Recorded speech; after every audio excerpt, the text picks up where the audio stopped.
역사, 대서양사, 해양사, 해적의 역사, 사회문화사에 걸쳐서 다양한 논문과 저서를 내셨고요. 우리나라에는 악마 공포를 바다 사이에서, 히드라, 그리고 오늘 소개하게 될 노예선으로 이어진 저자님이십니다. 오늘 현재 시간 아까도 드렸다시피 오전 6시, 현지 시간이 오전 6시입니다. 이른 시간에 시간을 내서 저희 한국어판 출간기념에 특별한 시간을 내주신 마커스 레디커님께 박수와 함께 제 강연을 들어보도록 하겠습니다. 박수 부탁드립니다. He introduced a little bit about you and about himself and the book, so we'd like to begin your lecture now, and he'd like to thank you very much for doing this at such an early hour. Let me say first of all, it's my pleasure to be with you, and I would like to begin by thanking everyone at Galmuri Press, from the editors to the translator to the printer. 강연을 하게 돼서 무척 즐겁고요. 편집자, 번역자, 그리고 인쇄해주신 분들까지 갈무리 출판사의 모든 분들께 감사하다고 말씀드리고 싶습니다. There will be 3 parts to my presentation today. 제 강연은 오늘 3부분으로 이루어질 텐데요. First thing I want to do is to present some of the main conclusions of the book. 먼저 책의 주요한 결론들을 말씀드리고 싶고요.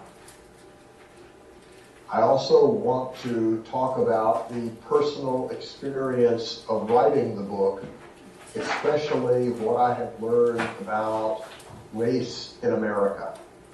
이 책을 쓰는 개인적인 경험에 대해서도 말씀드리고 싶습니다. 특히 미국에서의 인종 문제에 대해서 말씀드리고 싶습니다.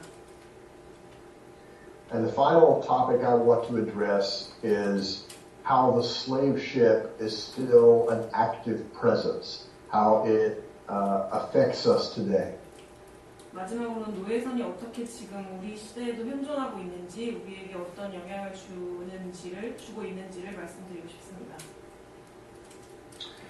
The guiding question through my presentation will be, is it possible for American society, in this case, to face this extremely painful history? 제 강연을 오늘 안내하게 될 질문은요, 미국 사회가 이 고통스러운 역사를 직면하는 게 가능한가라는 것입니다. Because we talk about the history of terror and terrorism every day. It's on the nightly news and it's on the front page of the newspaper. 우리는 테러의 역사, 테러리즘의 역사에 대해서 매일 이야기를 하는데요. 그 신문 1면에 항상 나오는 주제입니다. But can we talk about the terror that was instrumental in building American society? 그러나 우리가 미국 사회를 건설하는 데 매우 큰 도구적인 역할을 했던 그 테러에 대해서 이야기를 할 수 있는가라는 문제입니다. In any nation, it's easy to talk about the things that are glorious and positive. 어떤 모든 나라에서 영광스럽고 긍정적인 그런 역사에 대해 말하기는 매우 쉽습니다.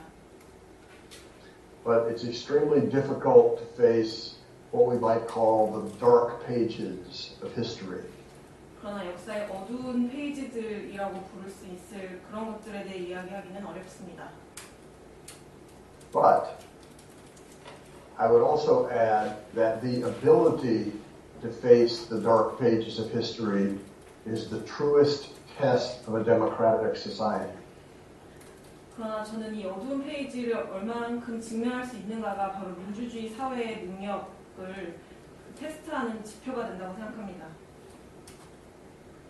And I think I'll say just a little something about the stakes or what is at issue in this issue of memory. 그리고 이 기억이라는 문제에 무엇이 걸려 있는가라는 문제에 대해서 한마디 하고 넘어가고 싶습니다. As far as I'm concerned, unless we face the past of the slave trade and the slavery, it will be impossible to build a better future. 제가 생각하기로는 우리가 과거 노예무역과 노예제라는 과거와 직면하지 않으면 더 나은 미래를 건설하는 것은 불가능합니다. This is because the slave ship and the institution of slavery and that history are at the root of a great many social problems in the United States today. 그것은 노예성과 노예제를 둘러싼 여러 제도들 그 역사가 미국이 오늘날 겪고 있는 많은 사회 문제들의 뿌리에 있기 때문입니다.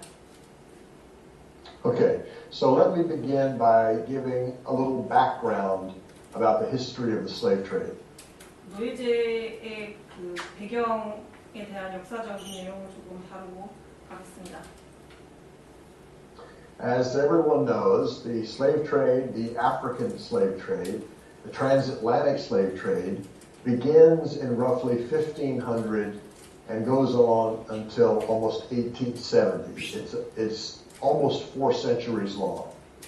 모두 알고 계시겠지만 대서양 노예무역, 아프리카 노예무역이라고 하는 것은 1500년도 정도부터 시작돼서 1870년 정도까지 계속됐습니다. 거의 4세기 동안 계속된 역사입니다. This event, if we may call it such, is without a doubt one of the most important in all of world history. 이 사건, 이것을 사건이라고 부를 수 있다면 이것은 세계사에서 가장 중요한 사건 중에 하나입니다. We know that it's important economically because scholar now shows that the Atlantic slave system was central to the rise of capitalism. 우리는 이것이 경제적으로 중요하다는 걸 알고 있는데요. 학자들은 대서양의 노예 체제가 자본주의의 탄생에서 중요했다는 점을 보여줬습니다. We know that it's important culturally because the cultural production of Africa-descended peoples is one of the most important everywhere around the world. 우리는 이 노예제가 문화적 중요성을 가진다는 것을 알고 있는데요. 왜냐하면 아프리카계 사람들의 문화가 전 세계 모든 곳에서 지금까지도 중요성을 띠고 있기 때문입니다. So as I try to tell this story from a human point of view, I encountered immediately a major obstacle. 그래서 제가 이 이야기를 인간적 시점이라고 하는 것에서 하려고 하는 순간 그 순간에 장애에 부딪히게 됐습니다. The problem is what I call the romance of the sea. 제가 이 문제는 그 해양의 낭만주의, 해양의 낭만이라고 부를 받아놨던 그런 것입니다. 바다의 낭만이라고 할 수도 있겠습니다. Most people in the United States, and I would submit most people in the West, and quite a few people around the world, have a very romantic image of the old tall ship.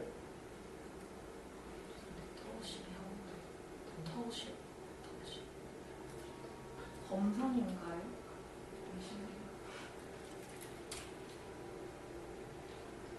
네, The old wooden ship with 범선입니다. sails. 네, Sailing ship. 네, Sailing ship.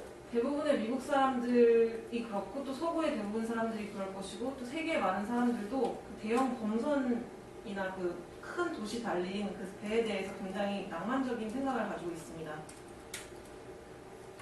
Part of the problem is that this sailing ship is very beautiful. 그 문제의 일부는 이 범선이 굉장히 아름답다는 사실입니다. And there are replica ships that people see these days, and they're very majestic, and people are a bit amazed. 그리고 이 범선의 모형과 복제품이 되게 위풍당당하고 되게 멋진 모습으로 만들어지고 있어서 사람들은 그것을 보고 와 멋지다 이런 생각을 갖게 됩니다. This hides a very important fact, which is that this sailing ship is one of the most important technologies of European power. 이것은 매우 중요한 사실을 감추는데 이 범선이 그 유럽 권력의 가장 중요한 기술 중에 하나였다는 것입니다. This is basically a machine sailing ship is a machine, and it is through this machine that Europe came to dominate the world. 이것은 기본적으로 기계이고 이 기계를 통해서 유럽이 전 세계를 지배하게 됐습니다. That's because the ship, when you placed cannon on it, had an unusual combination of speed and firepower. 이 배가 그 캐논을 장착을 하게 되면 엄청난 화력을 가질 수 있게 되기 때문입니다. But I also discovered the limits to this romantic view of the ship. 그러나 저는 이 배에 대한 낭만적 관점의 한계들 또한 알게 됐습니다. Because as much as people love these old ships, they don't like to talk about the slave ship. 사람들이 이 범선을 사랑하는 만큼 노예선에 대해서는 이야기하기를 싫어한다는 사실입니다. And yet, arguably, the slave ship is the most important of these old sailing ships of all. 그러나 저는 그 범선들 중에서 노예선이 가장 중요한 것들 중 하나라고 주장하고 싶습니다. So we know that Portugal led the way in the Atlantic slave trade. 우리는 대서양 노예제도에서 포르투갈이 그 주도를 했다는 것을 알고 있습니다. They were quickly followed by Spain, the Netherlands, Denmark, France, England, and the United States. 포르투갈이 앞섰고 그 뒤를 곧 이어서 스페인, 네덜란드, 덴마크, 프랑스, 미국 같은 나라들이 뒤따랐습니다. This was you might call it a mad rush to capitalize on the profits of the slave trade and also to use the labor to build a plantation system in the Americas. 이것은 어떤 광적인 러시라고 볼 수 있겠는데요. 그 노예제의 그 이윤을 자본화하기 위해서 그리고 농장 체제를 건설하는 데 노동력을 동원하기 위한 그런 광적인 러시라고 할 수 있겠습니다.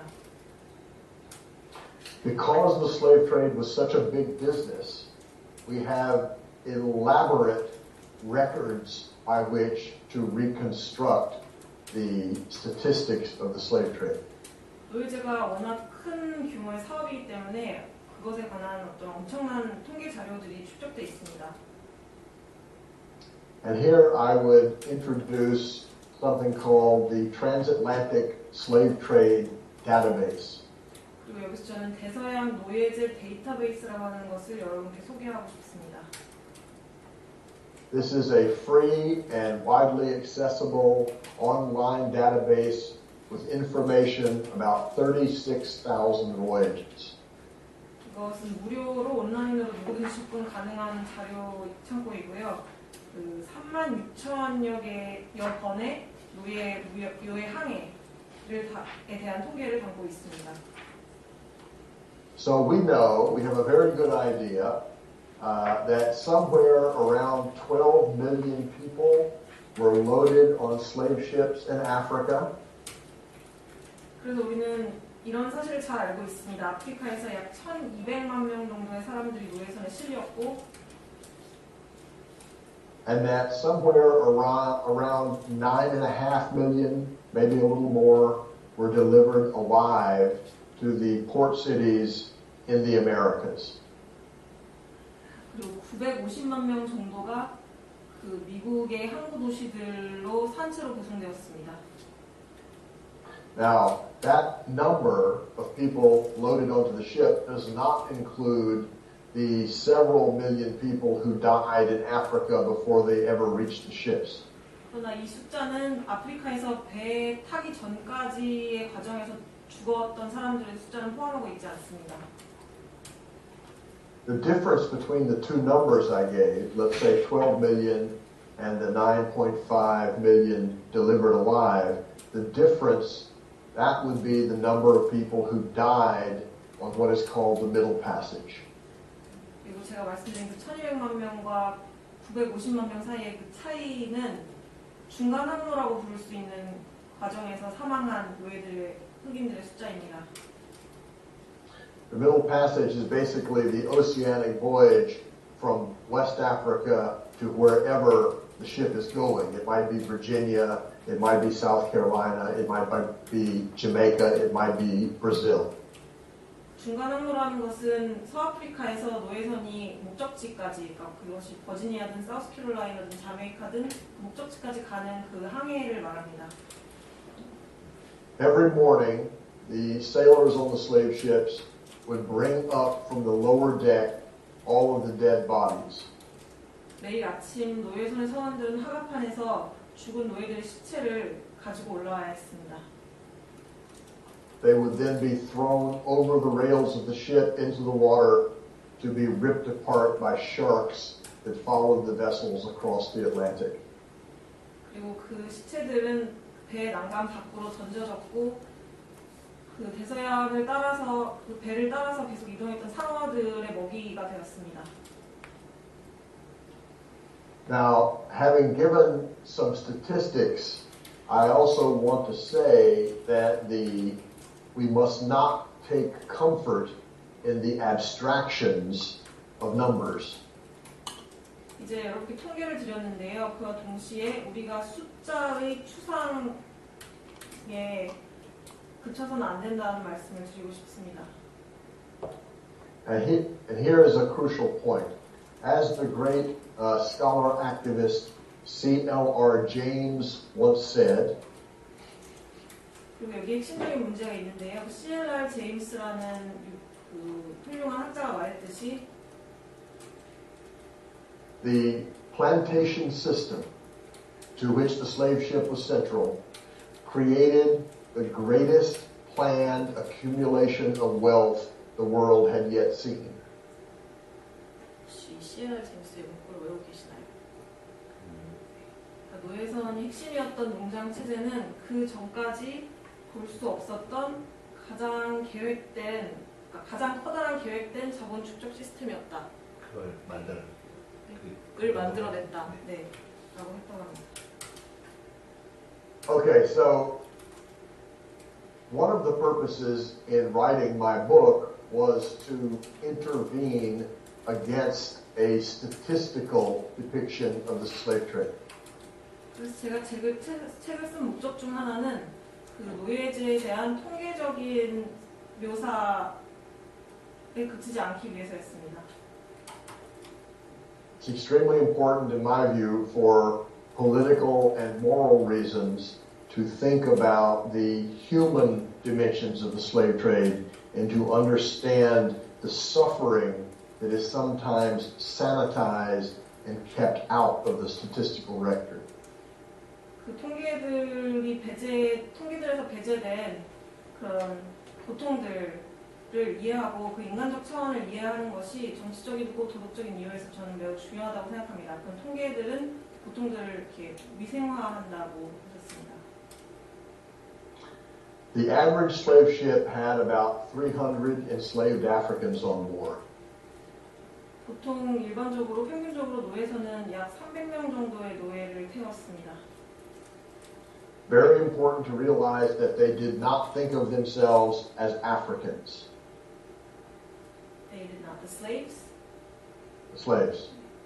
중요한 것은 이 노예들이 자신들을 아프리카인이라고 생각하지 않았다는 점입니다. They thought of themselves as Igbo or Fante or Mandinga. 그들은 자신들이 이보족이거나 판테족이거나 만딩가족이라고 생각했습니다. This is very important because it's very commonly said, why did Africans enslave their own people? 이것은 매우 중요한데요. 왜냐하면 가끔씩 이런 질문들을 하기 때문입니다. 왜 아프리카인들은 자기 자신들과 같은 인종을 노예화했는가? 이런 질문들이 제기되기 때문입니다. The answer is that they very rarely did. 그에 대해 답을 드리자면 거의 그런 일은 없었다입니다. Basically, European traders made alliances with some African groups on the coast and then purchased the enemies of that group that were captured in war. 기본적으로 유럽인들은 그 해안 지역에 있는 몇몇 부족들과의 관계를 맺어서 그들이 적으로 삼고 있는 내륙 지방의 사람들을 그 전쟁 포로들을 그들로부터 구입했습니다. So one of the biggest challenges of the book is to try to understand the pain and demoralization of the people who ended up aboard slave ships.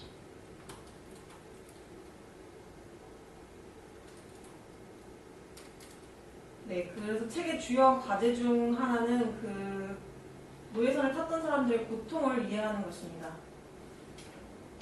Many of them had been captured in the interior of Africa and marched a very long way to the coast.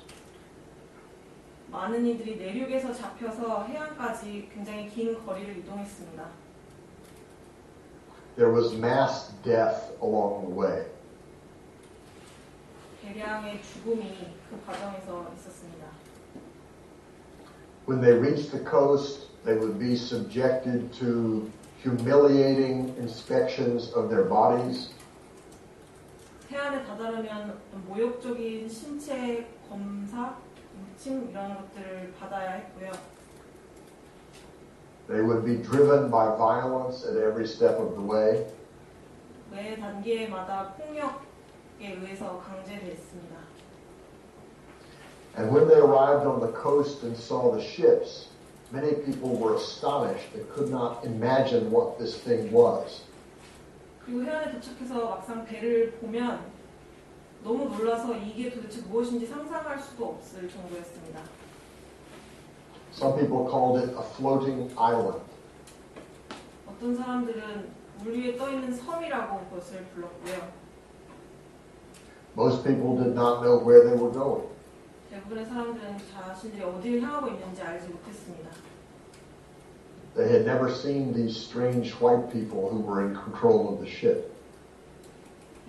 이런 이상한 백인들, 배를 통제하고 있는 이 백인들을 한 번도 본 적이 없는 경우가 대부분이었습니다.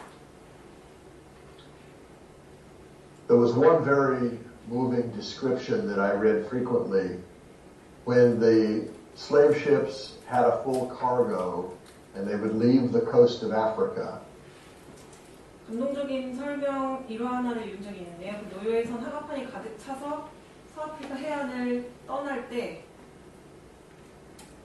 A great cry, a painful cry would emerge from the holes of the ship. 그 하갑판에서 굉장히 고통에 가득 찬 외침이나 울음 같은 것이 터져나왔다라는 그런 설명을 본 적이 있습니다. People were leaving the only world they had ever known. 그 사람들은 자기가 알고 있던 유일한 세계를 떠나는 것이기 때문입니다. Now began the middle passage. 그렇게 중간 항로가 시작되었습니다. The ship is in many ways a social world unto itself. 배는 그 자체로 하나의 사회적 세계입니다. It's a challenge to imagine what it was like. 그것이 어떤 경험이었을까를 상상하는 건 도전입니다. We have to imagine what it sounded like. 우리는 그 경험이 어떤 소리들로 이루어져 있었을지를 상상해봐야 합니다. On any given slave ship, you would hear the crack of the whip. 어떤 노예선에서든 채찍의 채찍질하는 소리를 들을 수 있었습니다. You would hear the captain barking out orders. 선장이 명령을 시끄럽게 내리는 소리를 들을 수 있었습니다. You would hear people crying. 사람들이 우는 소리를 들을 수 있었습니다. You would hear the sounds of people dying. 사람들이 죽어가는 소리를 들을 수 있었습니다. The ship was a system of sound. 배는 소리의 체계였습니다. You would hear women singing. 여성들이 노래를 부르는 소리들을 들을 수 있었습니다. They were singing songs to remember what their lives in West Africa had been like. 여성들은 서아프리카에서 자신들의 삶이 어땠는지를 기억하기 위해서 노래를 불렀습니다. They were often punished for singing such songs because the slave ship captains considered that kind of memory to be dangerous. 노예선 선장들은 이런 기억을 위험하다고 생각했기 때문에 그 여성들은 노래를 불렀다는 이유로 벌을 받기도 했습니다. We must also try to reconstruct what a slave ship smelled like. 우리는 또한 노예선이 어떤 냄새를 풍겼는지, 거기서 어떤 냄새가 났는지도 상상해 봐야 합니다. Because by all accounts, slave ships had a very particular odor. 왜냐하면 어느 측면으로 보더라도 노예선은 매우 특유의 그 냄새를 가지고 있었습니다. Many people had been seasick, so they violently threw up. 뱃멀미를 하는 사람들이 많았기 때문에 격하게 그 구토를 하는 사람들이 많았을 테고요. The crowding of people onto the lower deck created many problems of sanitation. 그 하각판에 사람들이 너무 많았기 때문에 위생적인 문제들도 있었을 겁니다. It's also known that the human body, under extreme pressure and tension, creates a very pungent smell. 그리고 또 인간의 신체가 어떤 엄청난 압박과 긴장 아래에 놓이면 특유의 날카로운 그런 냄새를 풍기게 된다는 것으로 알려져 있습니다. In Charleston, South Carolina, 사우스캐롤라이나 주의 찰스턴에서는 it was said that when the wind was blowing off the water a certain way, 바다에서 특정한 방향으로 바람이 불어오면 one could smell a slave ship before one could see it. 노예선을 눈으로 보기 전에 노예선의 냄새를 악취를 맡을 수 있었다라고 합니다.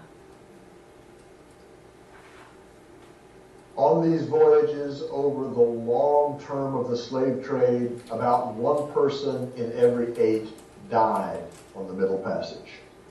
노예무역 전반을 놓고 살펴보면은 중간 항로에서 8명당 1명꼴로 사망을 했습니다. In some ships, the percentage was much higher. If an epidemic broke out, you might have 50 or 60% of the enslaved who died and are thrown overboard.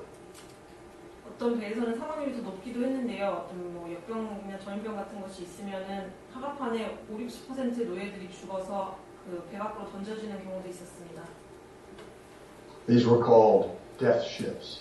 이런 배들은 죽음의 배라고 불렸습니다.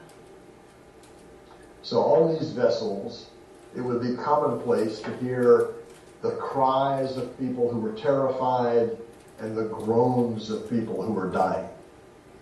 이런 배에서는 공포에 질린 사람들이 이렇게 신음을 하는 소리나 죽어가는 사람들이 신음하는 소리를 듣는 일이 흔했습니다. And just to give another important example, the crowding of people onto the lower deck of the slave ship 또 다른 중요한 예를 말씀드리면 그 하각판에 사람을 그렇게 많이 집어넣는다는 것은 made it very hard to breathe. 이곳이 숨쉬기가 매우 힘들었다는 것을 의미합니다. There simply wasn't enough oxygen. 공기가 부족했던 것이죠.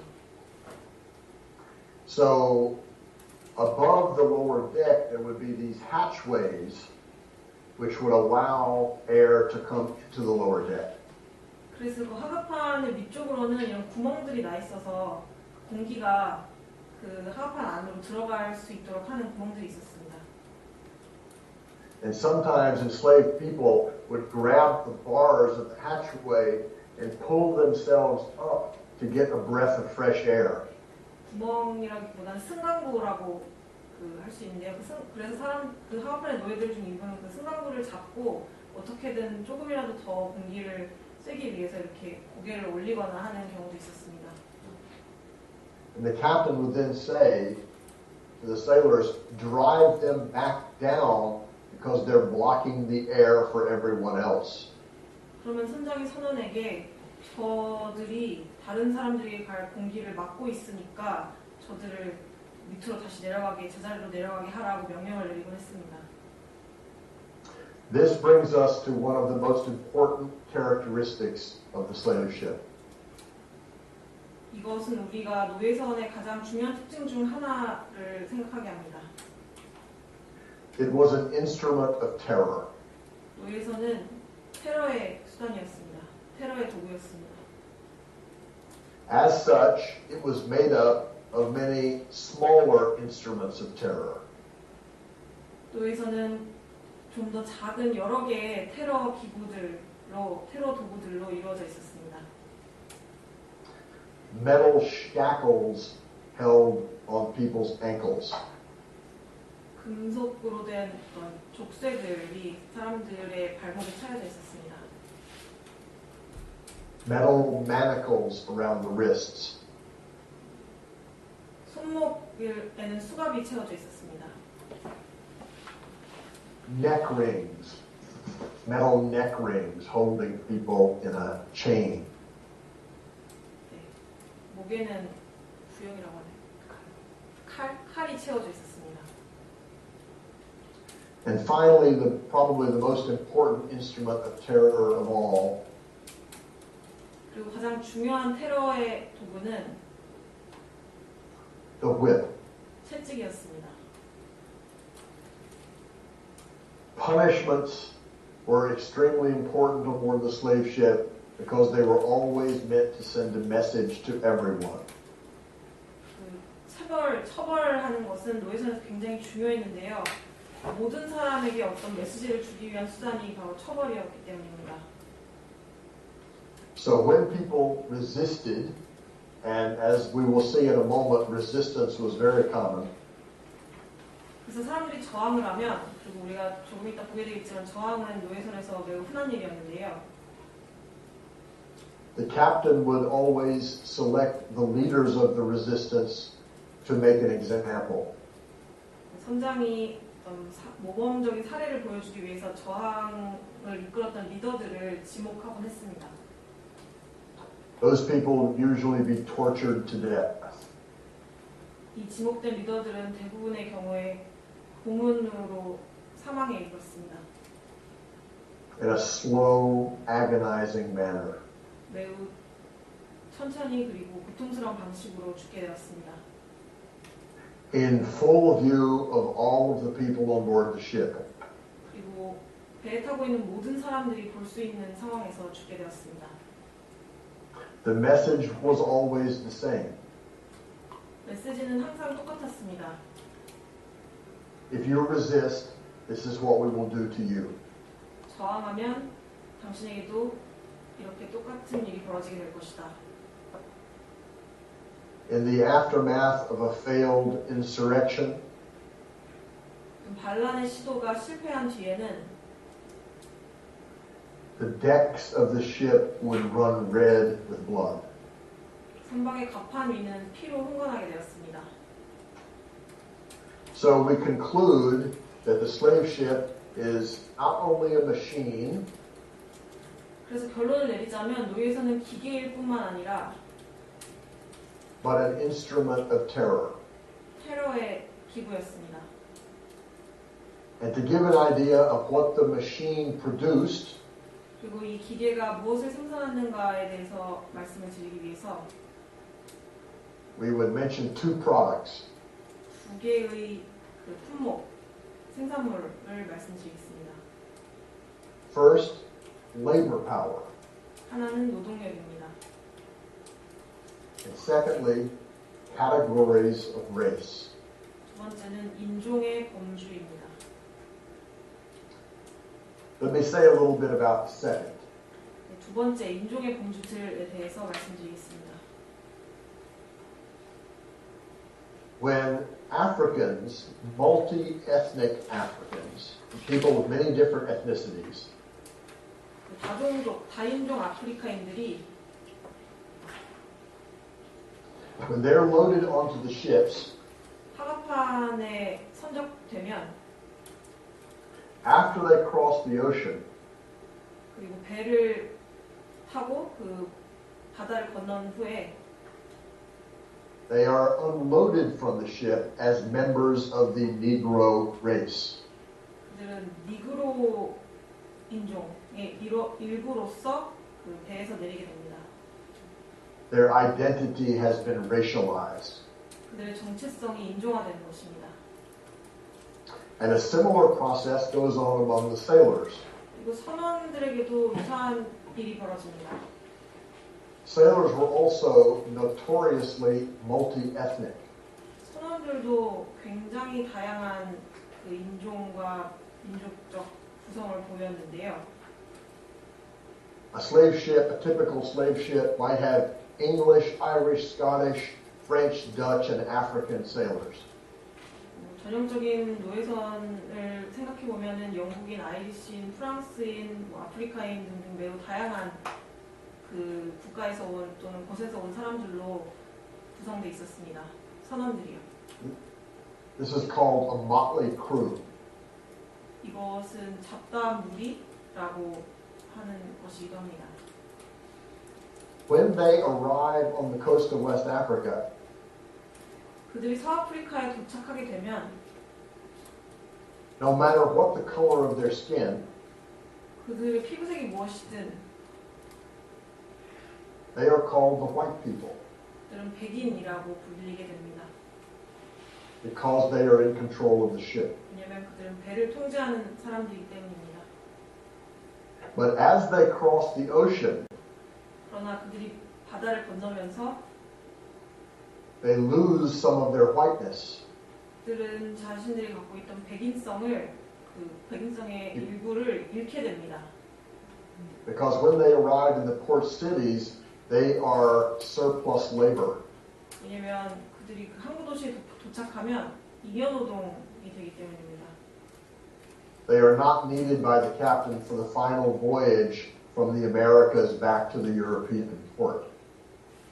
과잉 노동이라고 표현하나요?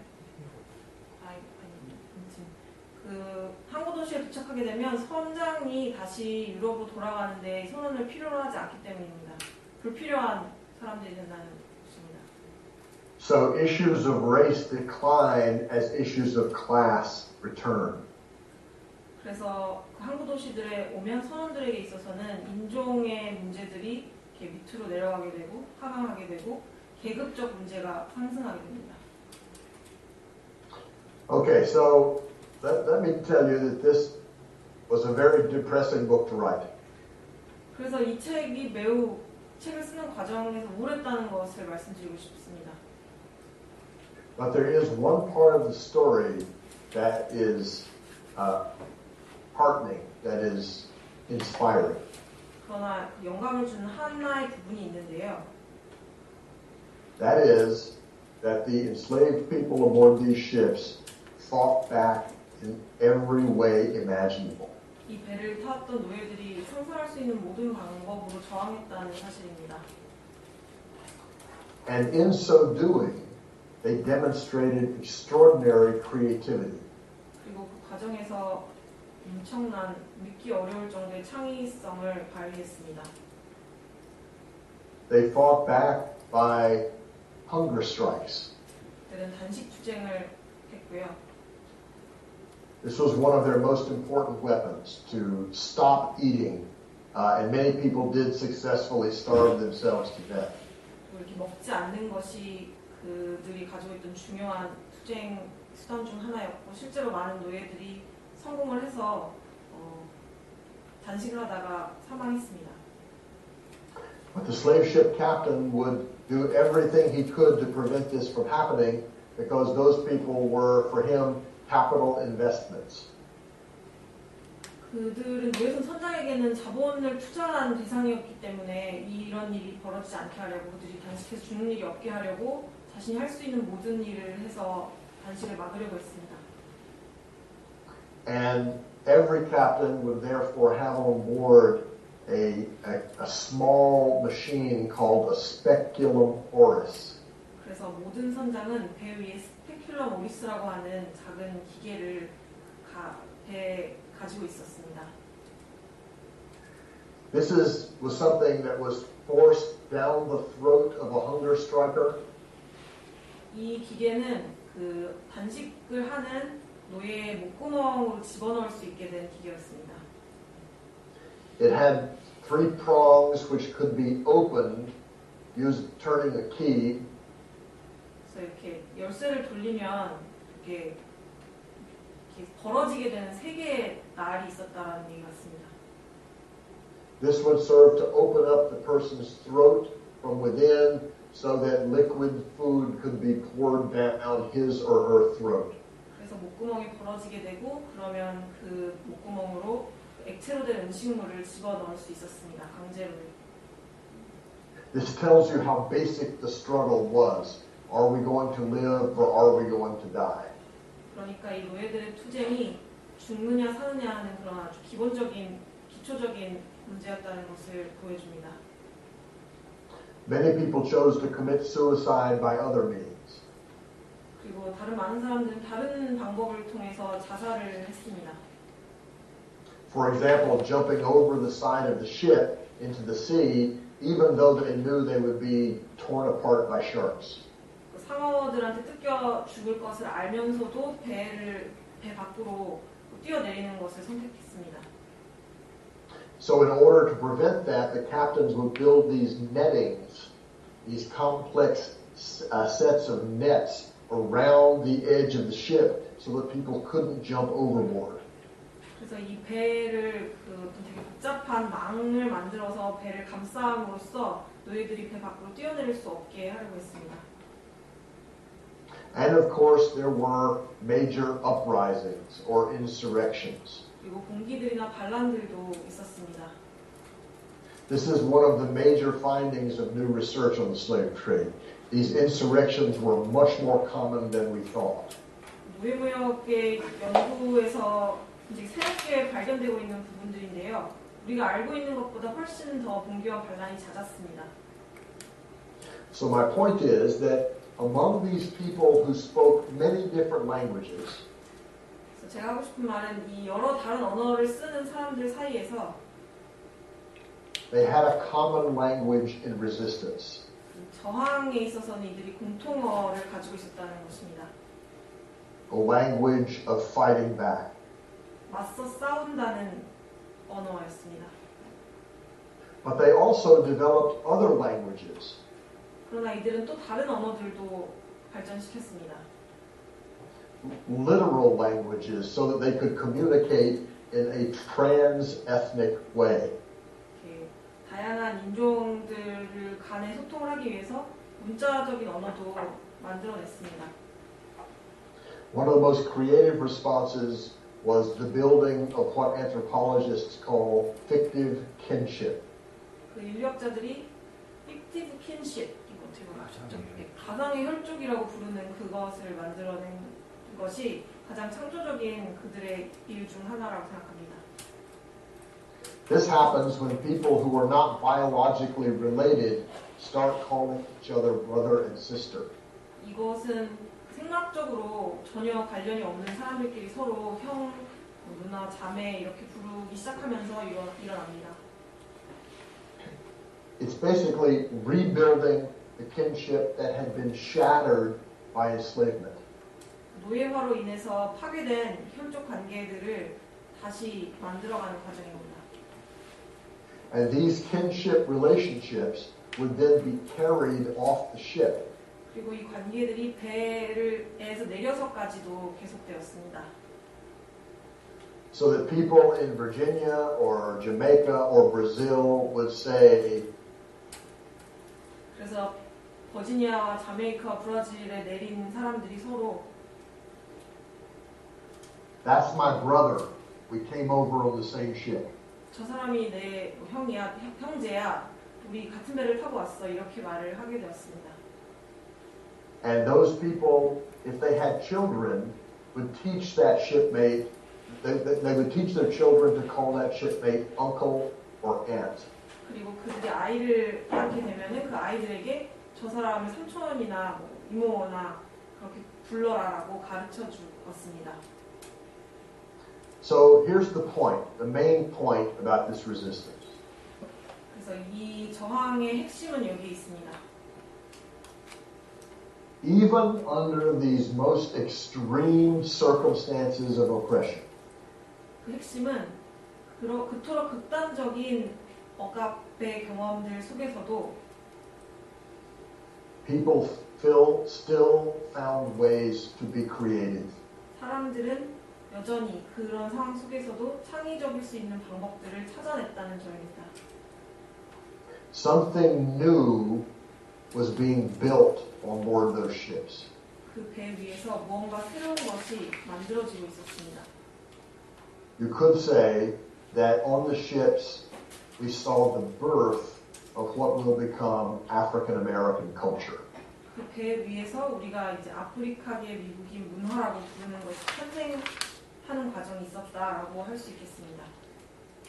Which was forged in the struggle to survive. 그 문화는 살아남기 위한 투쟁 과정에서 만들어졌습니다. Okay, so now I want to say a little bit about the experience of writing this book. 그러면 이제 이 책을 쓰는 경험, 집필 과정에 대해서 조금 말씀드리고 싶습니다. I first got the idea for the book while visiting a man on death row in an American prison. 지금 미국의 한 교도소에서 사형수를 만나면서 작성하게 되었습니다. You may have heard of this person. His name is Mumia Abu Jamal. He was a member of the Black Panther Party who was falsely convicted of killing a police officer in Philadelphia in 1981.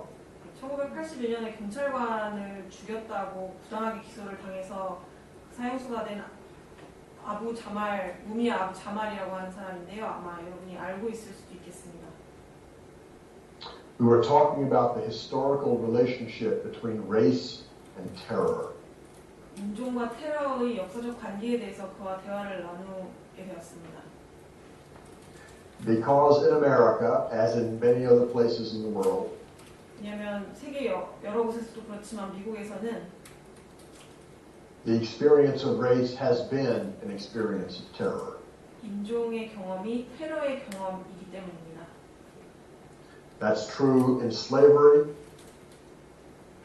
이러한 사실은 노예제에서도 마찬가지이고요. That's true in the history of lynching. 린치의 역사, 린치의 역사에서도 마찬가지이고요. And it's also true in racialized incarceration today. 그리고 인종화된 수감, 오늘날 인종화된 수감이라는 문제에서도 마찬가지입니다. But even after I had come up with the idea for the book, it took me several years to actually start working on it. 이 책을 써야겠다라는 생각을 하게 된 후에도 실제로 쓰기까지는 여러 해가 걸렸습니다. Because I realized that I could study the relationship, the origins of the relationship between race and terror, because that began on the slave ship. 왜냐하면 제가 인종과 테러의 기원이 노예선에서 시작되었기 때문에 이 기원을 연구할 수 있겠구나라고 생각을 했습니다. There were two reasons why I hesitated to work on the book. 네, 망설인 데는 두 가지 이유가 있었습니다. First, when you write about a subject such as this, it comes with a great moral responsibility. 왜냐하면 이런 문제에 대해서 쓰게 되면은 그것은 불가피하게 매우 큰 도덕적 책임을 수반하기 때문입니다. You have to believe that you can do justice to the experience of people on board the ship. 그 배를 탔던 사람들에게 내가 어떤 식으로든 정의를 보여줄 수 있다라는 그런 믿음을 가지고 시작해야 하기 때문입니다. And the second issue is you realize that you are going to have to live with a violent history for several years. 그리고 두 번째는 이런 주제에 대해서 글을 쓰게 되면 여러 해 동안 그 폭력적인 역사와 내가 함께 살아야 한다라는 사실이 따르기 때문입니다. Especially if you do what we call history from below. And because I wanted to understand the experience of enslaved people, that would mean living with the violence. 그리고 특히 아래로부터의 역사를 하게 되는 경우에 그렇습니다. 그리고 저는 그 노예화된 사람들의 경험을 이해하기 싶었기 때문에 더욱더 폭력과 함께 살아간다는 것을 의미했습니다. During the discussion period, if you would like, I can tell you more details about the sheer difficulty of writing the book. 질의응답 시간에 만약에 원하시면 이 책을 쓰는데 실제로 겪었던 여러 어려움들에 대해서 더 말씀드릴 수 있을 것 같습니다. But I finally decided that it would be better to try and fail than not to try at all. 그리고 저는 마침내 그 시도해보고 실패하는 것이 아예 시작을 안 하는 것보다 낫다라고 결론을 내렸습니다. So the book was published in October 2007. 그래서 2007년 10월에 이 책이 출판되었고요. And over the next few years, I probably did about 120 presentations on the book. 그리고 그로부터 여러 해 동안, 몇 해 동안 약 120회 정도의 책에 대한 그 강연, 토크 이런 것들을 진행했습니다. I spoke to all kinds of groups, from universities to public museums to community groups. 대학, 그다음에 박물관, 또 어떤 커뮤니티 그룹들 등 매우 다양한 그 대상을 관중을 대상으로 이야기를 할 기회가 있었는데요. I did a great many radio interviews. 라디오 인터뷰도 굉장히 많이 했습니다. From hip-hop radio to Southern Christian evangelical radio. 라디오 인터뷰 중에는 힙합 라디오도 있었고 그런 남부지방의 기독교나 이반젤리칼 복음주의 라디오 방송국도 있었습니다. One of the most interesting presentations was at a maximum security prison in New York.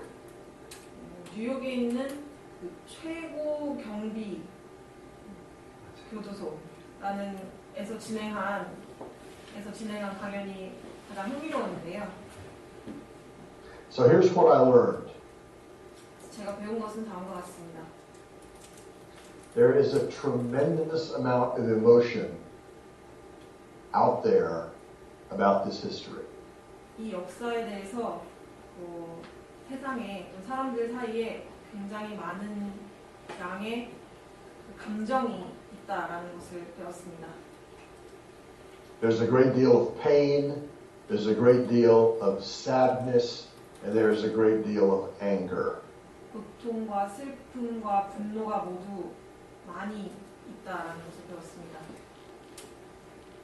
Many people burst into tears on hearing the presentation. 제 이야기를 들으면서 많은 이들이 눈물을 흘렸습니다. And despite all this pain, there was still a tremendous desire to know. 물음을 터뜨렸다라고 말하는 게 정확할 것 같습니다. 그리고 이런 고통에도 불구하고 이 역사를 알고 싶어하는 그런 욕구가 굉장히 높았습니다. The response from African American people who heard these talks and read the book was one of extreme gratitude. 이 책에 대한 이야기를 듣는 아프리카계 미국인들의 반응은 매우 감사하다라는 그런 반응도 많았습니다. They knew the truth of this history, but they also knew that the history has been suppressed. 그들은 이 역사적 사실을 알고 있었지만 또한 이 역사가 굉장히 억압되어 왔다는 것도 알고 있었습니다. There was also a great deal of gratitude from white people who heard the talk or read the book. 그리고 이 책을 읽거나 제 이야기를 들은 백인들로부터도 고맙다는 이야기를 많이 들었습니다. But there was also some hatred. 하지만 혐오를 표현하는 사람들도 많았습니다.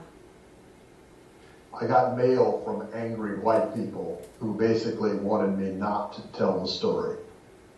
화가 난 백인들로부터 이야기를 하지 않기를 원한다라는 메일을 받았습니다. I must say I expected that, because anytime you deal with a history that has been repressed, some people are going to be angry about your it up. 그리고 예상했던 바입니다. 왜냐면 이렇게 숨겨진 역사에 대해서 말을 하게 되면 그것을 이야기를 꺼내는 것만으로도 화를 내는 사람들이 항상 있기 때문입니다. There's a great deal of denial. People wish we didn't have the history that we actually have. 부인이라는 것도 많았습니다. 우리가 실제로 있었던 일인데도 불구하고 없었던 것이길 바라는 사람들이 많습니다. So let me end with a few remarks about what I call the burden of history. 그래서 역사의 짐이라고 부를 수 있는 것에 대해서 몇 마디 하고 마치겠습니다.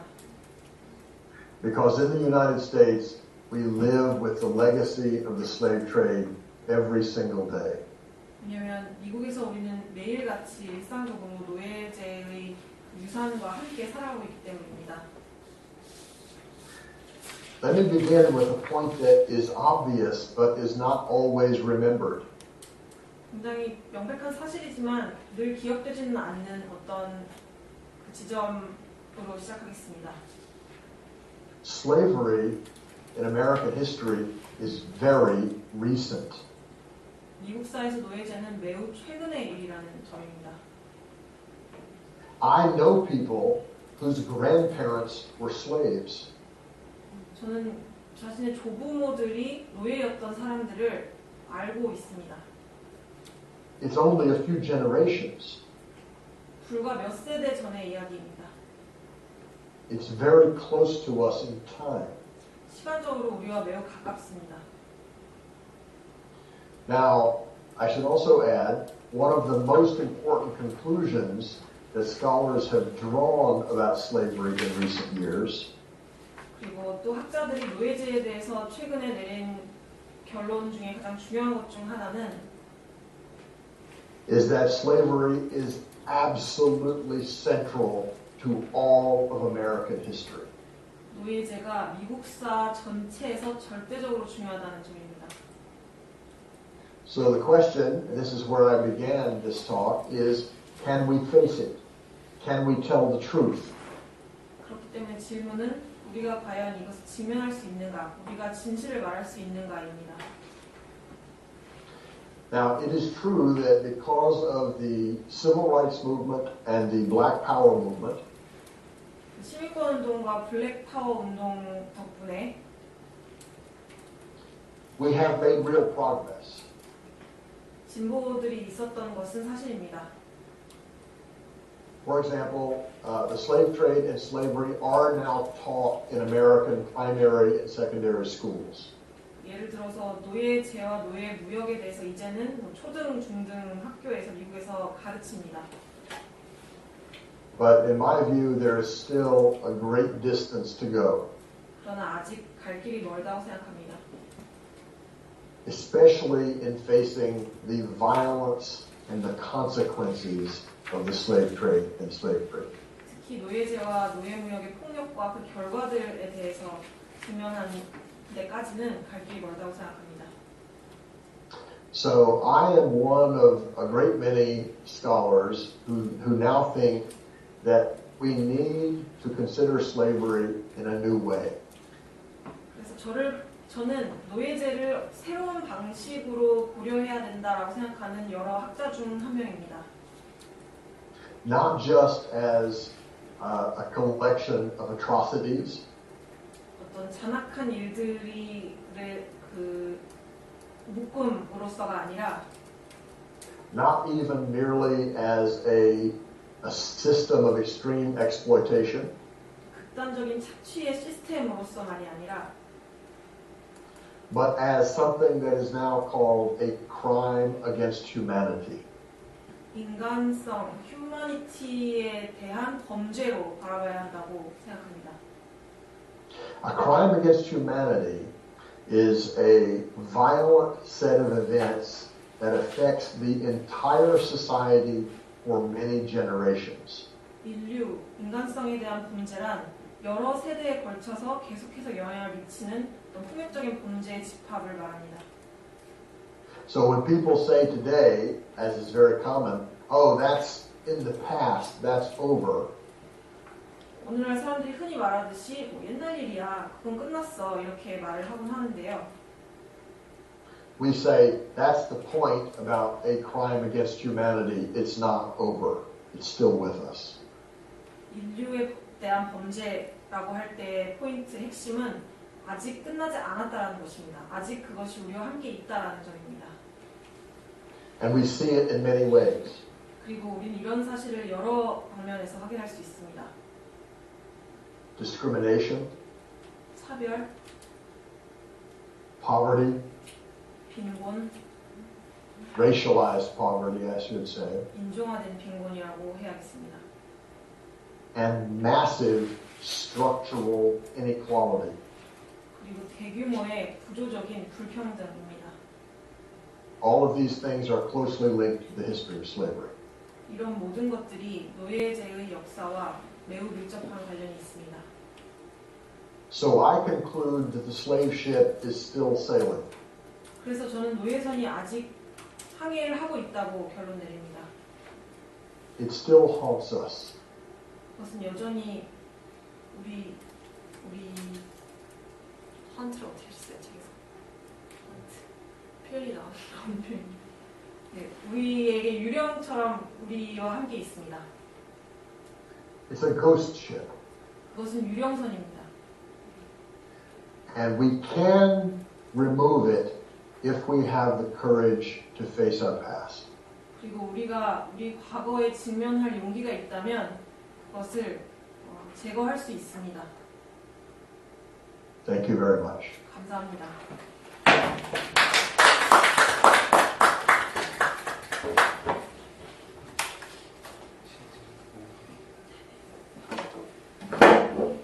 강연 잘 들으셔서 감사드리고요. 질의응답 전에 저희 5분 정도만 휴식 시간을 갖고 난 다음에 질의응답 시간을 갖도록 하겠습니다. 질문 있으시면은 한 번 더 생각해 보시고 쉬는 시간 동안 화장실하고 정수기가 1층에 비치되어 있으니까 이용하시면 될 것 같고요. 1층에서 이제 노예선 외에도 갈무리 책을 판매하고 있으니까 10% 할인된 가격에 판매하고 있으니까 이번 기회에 한 번 더 살펴보시는 것도 좋을 것 같습니다. 오늘 책 구매하시면은 출판사 쪽에서 또 다른 책 한 권을 선물로 준비했다고 하시니까 한 번 더 살펴보시면 좋을 것 같고요. 5분 정도 휴식 가진 뒤에 15분에 질의응답 시간을 갖도록 하겠습니다. 네. Okay, we're gonna have a break for about 5 minutes and come back. Okay? Okay, thank you. Okay. See you in 5 minutes. 네, 선물 드릴게요. 진짜요? 네. 시지. 하겠습니다. 자유롭게 이제 의견이나 궁금한 점 계시면 또 이제 강의 중간에도 몇 가지 얘기해 주신 게 있는데 궁금한 점 있으시면 손 들고 질문해 주시면 아마 통역을 해 주실 겁니다. 질문 있으신가요? 아직 생각 중이시라면은 네. 그러면 모든 장벽이 있는데요. 그 질문을 드리도록 하겠습니다. 우선 질문 전에 저는 갈무출판사의 대표이고요.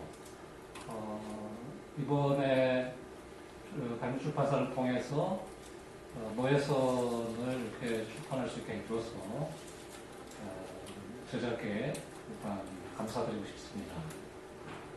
오늘 첫 대화는 그렇게 많지 않지만 한국에서 지금 노예선에 대한 그 반응은 인문사회과 학사적으로 보면 되게 뜨거운 편입니다. 그래서 상당히 좋은 반응을 얻고 있고 그 책이 제기하는 그 이슈에 대해서 사람들이 공감하는 정도가 굉장히 놀라울 정도라고 생각이 듭니다. 특히 노예선이라고 하는 그 문제를 과거의 역사로 보기보다는 그 많은 사람들이 바로 지금 우리 이야기다 라고 생각을 하고 있는 점이 굉장히 중요한 점이라고 생각을 합니다. 그래서 이런 반응이면 조만간 머지않아서 재판을 찍어야 되지 않을까 라는 생각이 듭니다. 일단 여기까지 먼저 말씀드리고요. Okay. First, before I begin my question, I'd like to introduce myself. I'm the representative of Galmuri Press. My name is Cho Jung-han, and I'd like to thank you first for giving us the opportunity to translate and publish your book, The Slave Ship. And today, there aren't many people with us today, but in Korea, the reaction to your book, compared to other books in the humanities, social sciences field, it's very hot, it's very positive, and we're getting a lot of good responses. And the most astonishing fact is that the issues that your book raised, people are very sympathetic about it, and especially people don't regard this history as something in the past, but they believe that it is the story of us right now, here. And I think this is a very important point, and I think the responses are very astonishing. So in light of these responses, I think we will soon be able to maybe prepare for a next print round. Okay.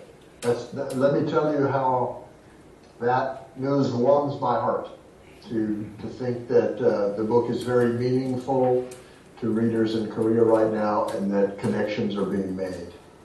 한국에서 이 책이 이제 의미 깊게 받아들여지고 있고 이런 연결들이 만들어지고 있다는 점이 굉장히 마음을 따뜻하게 한다고 하셨습니다.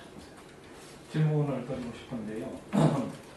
그럼 우리가 자본주의 역사를 이해할 때 일반적으로 그 시초축적, 그러니까 막스가 자본론에서 그 서술한 시초축적에서부터 그 기원을 찾는데 거기에서 막스는 엔클로저를 통해서 자본주의가 시작되었다. 그렇게 이제 서술을 하고 있습니다.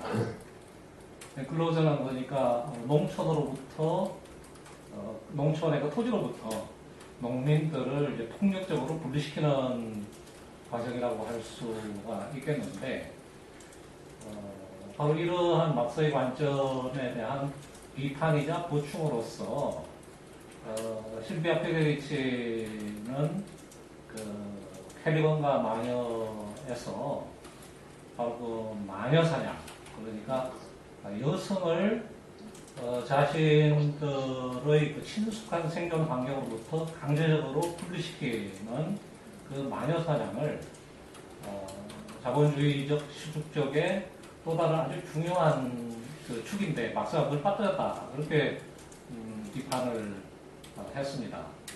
근데 오늘 제가 이 강의를 듣다 보니까 아까 그 고향 노예들을 그 친숙한 그 아프리카 이 내륙의 그 고향으로부터 강제적으로 분리시키는 기계가 바로 노예선이었다라는 말을 듣고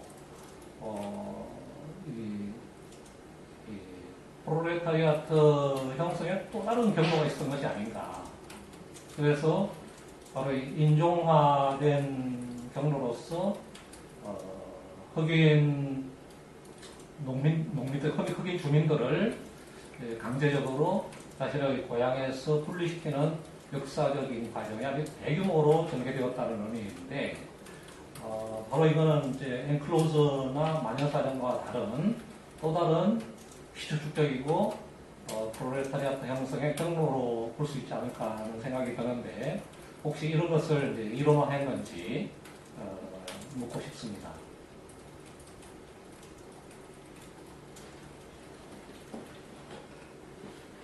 Okay, my question is, when we understand the history of capitalism, we find the origins of capitalism, for instance, Marx does in his book Capital, from primitive accumulation. And Marx says that from the enclosure, capitalism begins. And enclosure was a process of violently separating the peasants from their land.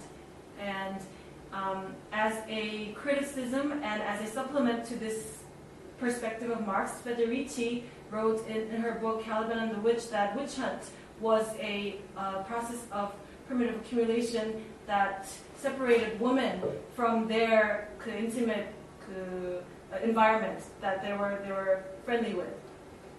And she criticized that Marx had left that process out. And while listening to your lecture, you said that the slaves were violently separated from their their environment, their homeland, from African inland. And that machine, that process was done by the machine called the slave ship.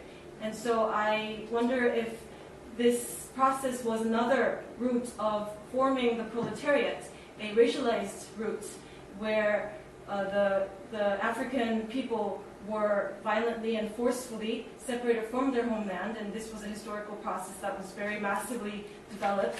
And this is another aspect of primitive accumulation, another route of proletarian formation, like the enclosure and the witch hunt. And I'd like to know if you have theorized this part about the slave ship.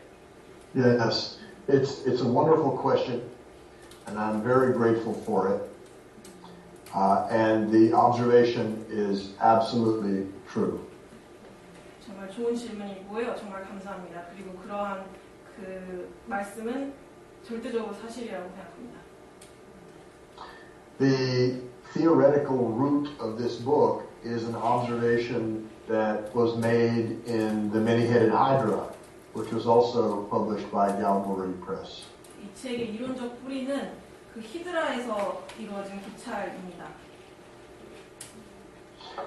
And the idea is basically this, that you have, in the Atlantic, you have a reality of expropriation, then you have a middle passage to a new site of exploitation.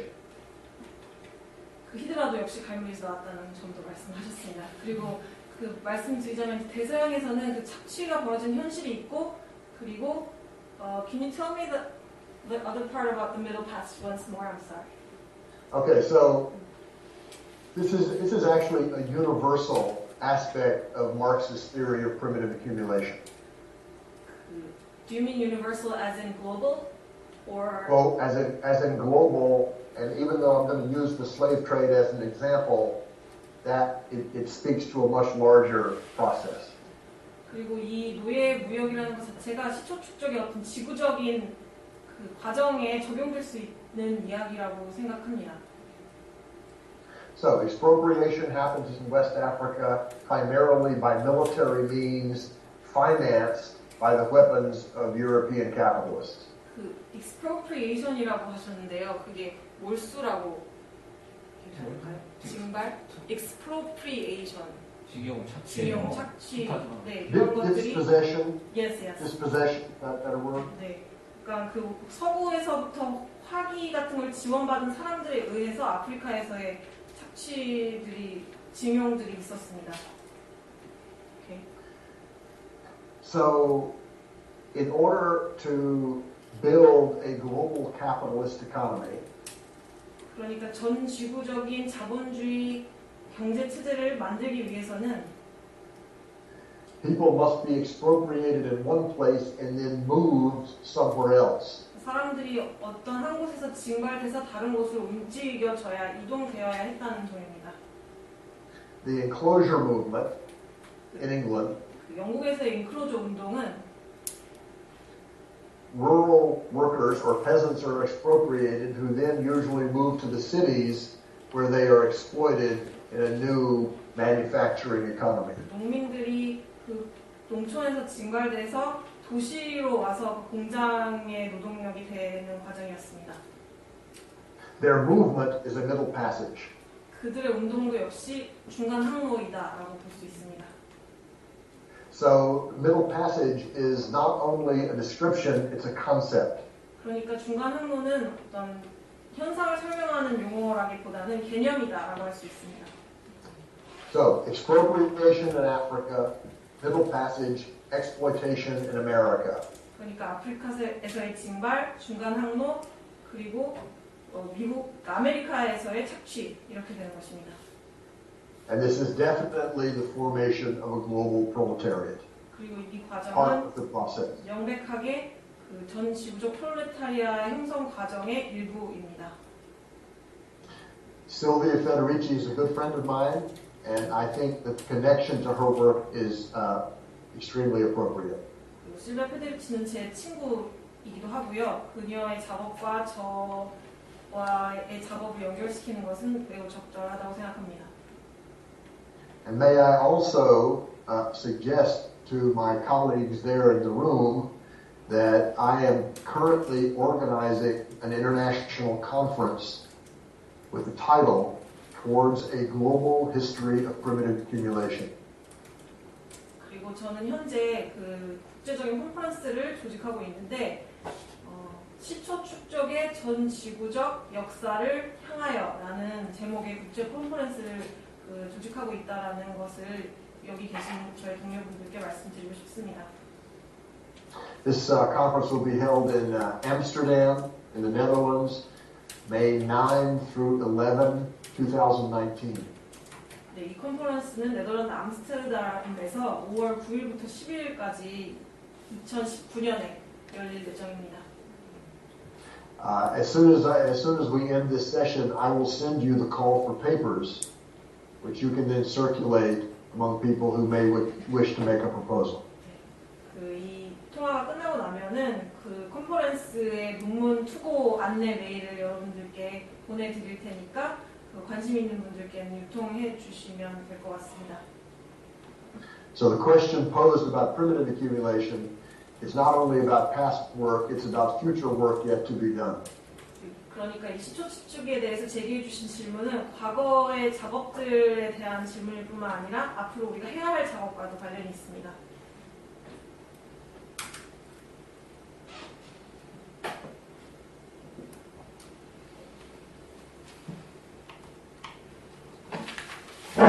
답. 또 질문. 네, 혹시 질문에 대한 답은 충분히 계셨나요? 아니면 추가적인 질문이 더 있으신가요?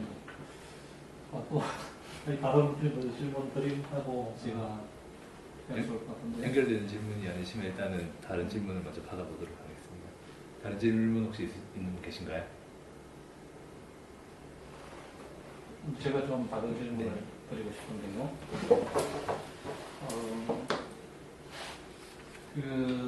저는 노예설을 통상의 배로서 정의하지 않고 머신, 그러니까 기계라는 말로 특별히 강조해서 정의하는 데 대해 큰 관심을 갖고 있는데요.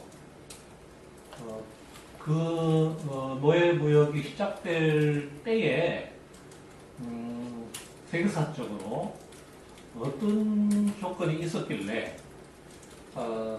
유럽에서 그러한 배, 그러니까 노예선이라고 하는 형태의 기계를 만들 수 있었고 또 그것을 노예 무역이라고 하는 특별한 어떻게 보면 아직 경제적이라고 부르기에는 그들 내부적으로 경제적이지만 경제적이라고 보기에는 너무나 폭력적인 형태의 사업에 쓰려고 생각할 수 있었는지 또 그에 반해서 아프리카 같은 경우에는 해안과 내륙 사이의 갈등을 이용해가지고 이렇게 자기 손에 말하자면 피를 직접 묻히지 않고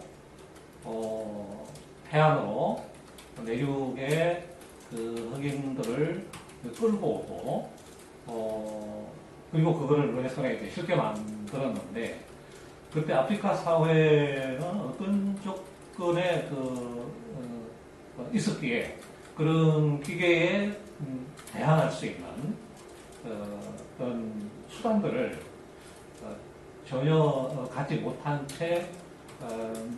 못한 상태에 되어 있었는지 그 점이 일단 궁금한데요.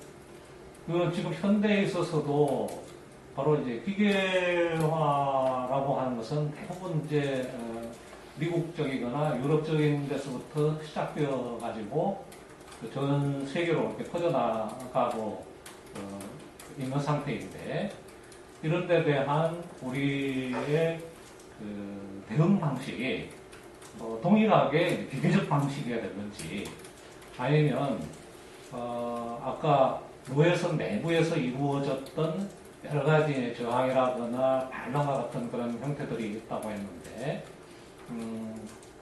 그러면 기계보다는 연대 방식, 사람들을 서로 조직하는 방식으로 저항이 이루어졌다고 하는데, 기계적 저항의 방식이라고 하는 것은 불가능한지, 또 대안으로서 유효하지 않다고 생각하시는지 아니면 그런 것들을 활용할 수 있다면 어떤 방법이 지금 시대에 가능하다고 보시는지 질문드리고 싶습니다.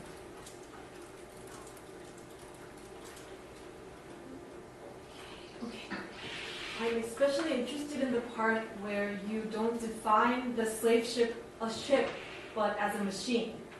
And my question is, I wonder what kind of conditions were there in the global history, in terms of global history, that something like the slave ship could appear, something like the slave ship could be made in Europe.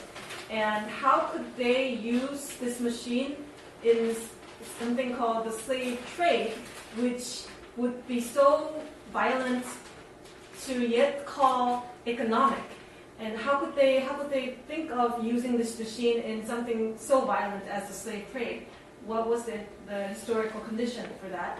And in a position in Africa, they use the conflict between the coast and the inland, and so these Westerners, they don't put blood on their hands, and they use this conflict, and they brought the Africans from the inland to the coast, and they made the slaves on board the ship. And what kind of conditions were the African societies in, so that they didn't have any means or any instruments to fight against this big machine?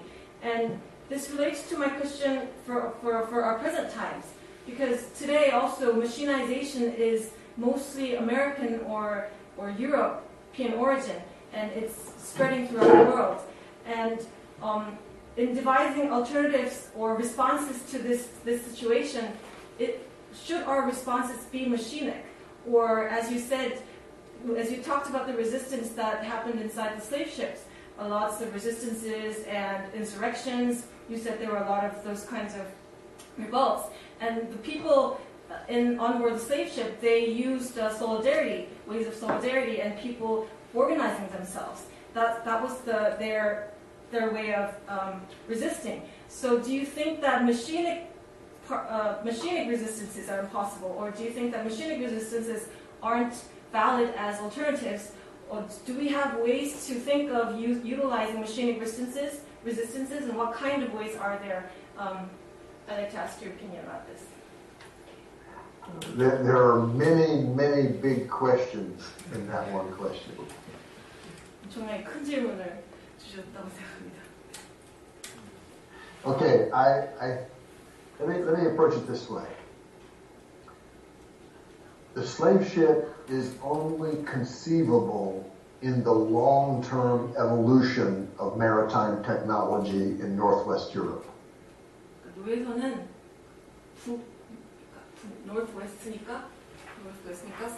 북서 유럽의 그 해양 테크놀로지의 긴 진화 과정 속에서만 이해될 수 있는 기술입니다. So long before the slave ship emerges as a specific technology, 노예선이 그 구체적인 테크놀로지로서 나타나기 오래전에 the European sailing ship is already a technology based on violence. 유럽 범선이 이미 폭력에 기초한 기술이었습니다.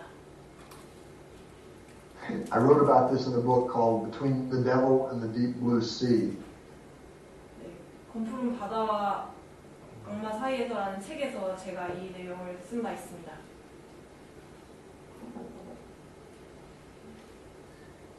Yeah, I lost the connection there. Can you hear me okay? Yes. Okay. Yes. So basically, in that book, what I argued is that the ship emerges as a factory which brings together the labor power of sailors and requires a coordinated labor process. 제가 그 책에서 주장했던 배는 배가 공장으로서 출현을 하게 됐고, 그리고 그 배가 선원을 노동력으로 만들기 위해서 어떤 조직화의 과정을 필요로 하는 그런 공장이었다라고 제가 그 책에 주장을 합니다. And even though the capital that created the ship and organized the labor was primarily that of merchants, it is a mistake to think of it simply as merchant capital. 그리고 배를 만들고 노동을 조직하는 자본이 상인들로부터 온 상인 자본임에도, 그러니까 상인들로부터 왔음에도 그것을 단순히 상인 자본의 귀결이다라고 보는 것은 그 오류라고 생각합니다. That's because wage labor is being organized in the sphere of production, and sailors are actually creating value through their labor. 왜냐하면 임금 노동이 실제로 생산 영역에서 조직되어 있고 그 노동자, 그러니까 선원들이 노동을 통해서 가치를 창출하고 있었기 때문입니다.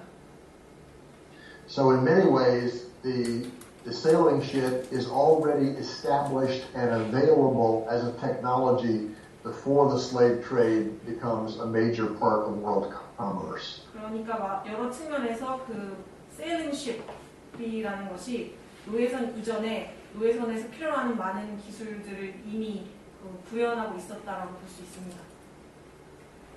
So the slave ship basically is an adaptation of a previously existing technology.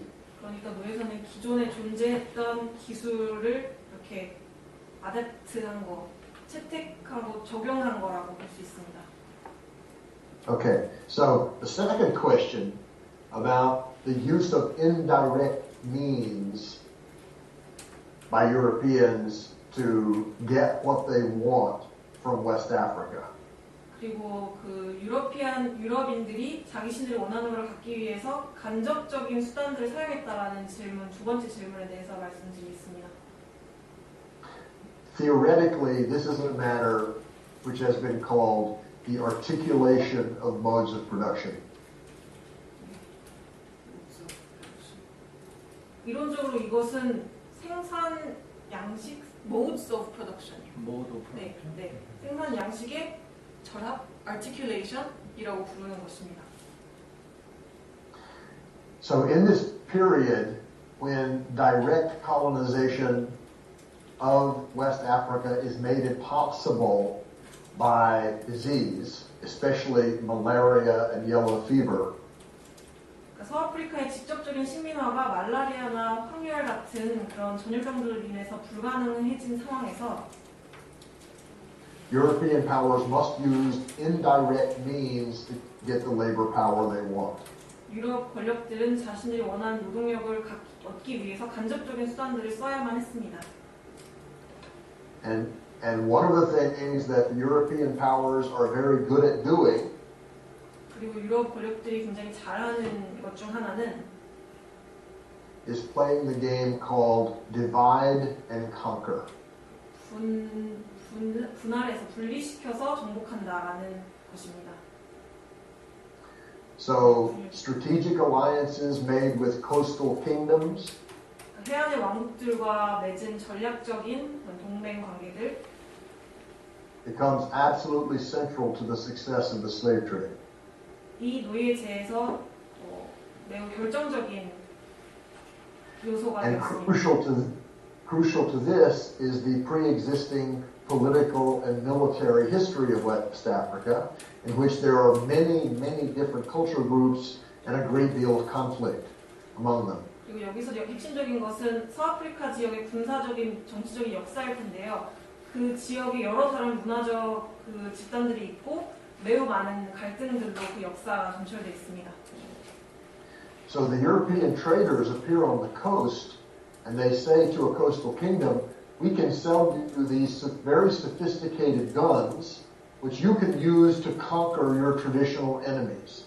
그래서 유럽 사인들이 그 해안에 나타나서 해안의 왕국을 찾아가서 이 고급 기술로 만들어진 총을 줄 테니 네가 너의 역사적인 전통적인 적들을 무찌르는데 쓸 수 있을 것이다. 총을 팔겠다 이렇게 말을 하는 것입니다. And many coastal kingdoms became very powerful through this arrangement. 그리고 이런 과정을 통해서 그 매우 강력한 힘을 갖게 된 해안 왕국들이 생겨났습니다. Of course, it had very damaging long-term consequences for West Africa because entire economies are now organized around slaving. 그렇지만 장기적으로는 그 노예제를 기초로 해서 또는 그것을 중심으로 해서 서아프리카 역사가 재편되었기 때문에 장기적으로는 서아프리카에 해로운 결과를 끼쳤습니다. So the European traders are very good at arranging these patron-client relationships with the West African states. 그러니까 이 유럽 무역상들은 그렇게 고객과 상인이 이런 관계를 만들어 나가는데 매우 뛰어났습니다. That does not mean that there wasn't resistance, though. There was resistance. 후원자 고객 이런 관계를 말하는 거고요. 그렇지만 여기에 대한 저항이 없었던 것은 아닙니다. But it tended to be regionally specific. The resistances? Yes, the resistance was confined to certain areas. 그렇지만 이런 저항들이 특정 지역에만 국한한 데서 일어났습니다. If the European traders could not find someone there who would provide the slaves, they'll go on to another part of West Africa to find someone who will. 그러니까 어떤 지역에서 노예들을 제공할 사람을 찾지 못하면 왕국을 찾지 못하면 또 다른 지역으로 이동하는 식으로 영업을 계속했습니다. But in most areas, they are able to find a partner. 그러나 대부분의 지역에서는 사업 파트너를 찾을 수 있었습니다. So one of the impacts of this was the multiplication of warfare in West Africa. The European traders excited ever greater amounts and varieties of warfare. 그리고 이런 과정의 결과 중에 하나는 서아프리카에서의 전쟁의 증식이었다는 점입니다. 그 유럽 상인들의 역할이 서아프리카에서 갈등과 전쟁을 증식시키는 역할이었습니다. Okay, so turning to the third question about mechanization, or the spread of machines. 기계화나 기계의 확산에 대한 세 번째 질문으로 넘어가겠습니다. A different book that I wrote, which is about pirates in the 18th century, called Villains of All Nations. 18세기 해적을 다룬 또 다른 저의 책이 있습니다. Villains of All Nations라는 책입니다. Is about an instance in which common sailors captured the sophisticated technology of the sailing ship and used it to build a completely different social order. 이 책은 그 선원들이 그 배의 그 복잡한 기술을 장악해서 그것을 다른 방식으로 사용하는 또 다른 방식으로 조직화하는 그런 내용을 담고 있습니다. So what these common sailors did when they became pirates is that they abolished the old violent wage-earning hierarchy on board naval and merchant ships. 이 선원들이 해적이 되면 이들은 그 배에 있었던 그 낡은 폭력적인 임금제 위계를 폐지했습니다. And they built on the same ships a much more democratic and egalitarian social order. 그리고 그 동일한 배에 훨씬 더 민주적이고 평등한 질서를 건설했습니다. So there's an instance in which the use of the machine was basically turned to the cause of liberation for common sailors. 그러니까 기계의 사용이 선원들의 해방으로 이어진 구체적인 사례가 여기 있습니다. Hold on a second.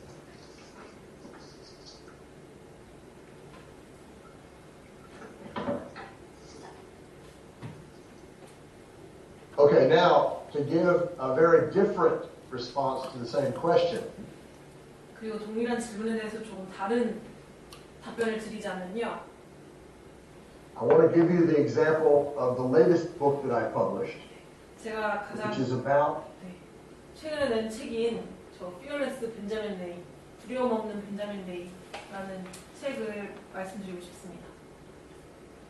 Benjamin Lay was an abolitionist from the 18th century, and his answer to the question would be, we must reject all of those machines and live in a completely new way. 벤자민 레이는 18세기의 폐지론자였는데요. 그의 답은 모든 기계를 거부하고 완전히 다른 방식으로 살아야 한다라고 그는 말할 것입니다. Because in his view, you will reproduce the oppression of those kinds of machines if you try to use them yourself. You must imagine something completely different. 왜냐하면 그의 관점에서는 그 기계를 사용하면 그 기계가 재생산하는 억압을 동일하게 재생산할 것이기 때문에 우리는 완전히 다른 것을 상상해야 한다는 것입니다. So what he did, what Benjamin Lay did, was basically for him, the abolition of slavery was just one idea in a complete rethinking of life, of how people should live. 그래서 벤저민 레이에게 폐지, 즉 노예제의 폐지는 사람들이 어떻게 살 것인가, 그러니까 우리 삶을 완전히 다르게 생각하는 방식 중에 하나였습니다. He was, now this man lived 300 years ago, but he was a vegetarian. He made all of his own food and he made all of his own clothes, so as not to participate in the oppression of any workers anywhere. 그 300년 전에 살았던 사람이지만 채식주의자였고 그가 자신이 먹는 모든 음식과 를 직접 만들었고 모든 옷도 직접 만들었습니다. 그래서 어떤 노동자에 대한 억압도에도 참여하지 않고자 그렇게 했습니다. His idea was that you must live completely outside the market economy of capitalism. 자본주의 시장 경제의 바깥, 완전한 바깥에 살아야 한다라는 그런 생각이었습니다. And basically, this man, Benjamin Lay, anticipated Marx's idea about the commodity. 그리고 기본적으로 이 사람은 막스의 상품에 대한 생각을 앞서서 했던 사람입니다. Benjamin Lay said, the commodity hides the conditions of labor under which it was produced. 벤저민 레이는 상품은 그것이 생산되었던 노동 조건을 은폐한다고 했습니다. Therefore, he said, we must not eat sugar that is produced on the slave plantations of the Caribbean. We must boycott the use of any such commodity. 그러므로 그는 노예 농장에서 만들어진 설탕을 우리가 먹어서는 안 된다. 우리는 그런 상품을 거부해야 된다라고 말했습니다. The boycott will become a major tactic in the struggle against slavery, but he was the first person to think of this and the first person to do it. 이런 식의 소비를 거부하는 것, 보이콧, 구매를 거부하는 것은 그 이후에 계속해서 나타나는 그런 전략인데 처음으로 했던 사람이 벤저민 레이입니다. And Benjamin Lay also came up with the idea that you must struggle not to be complicit in the oppression of other people.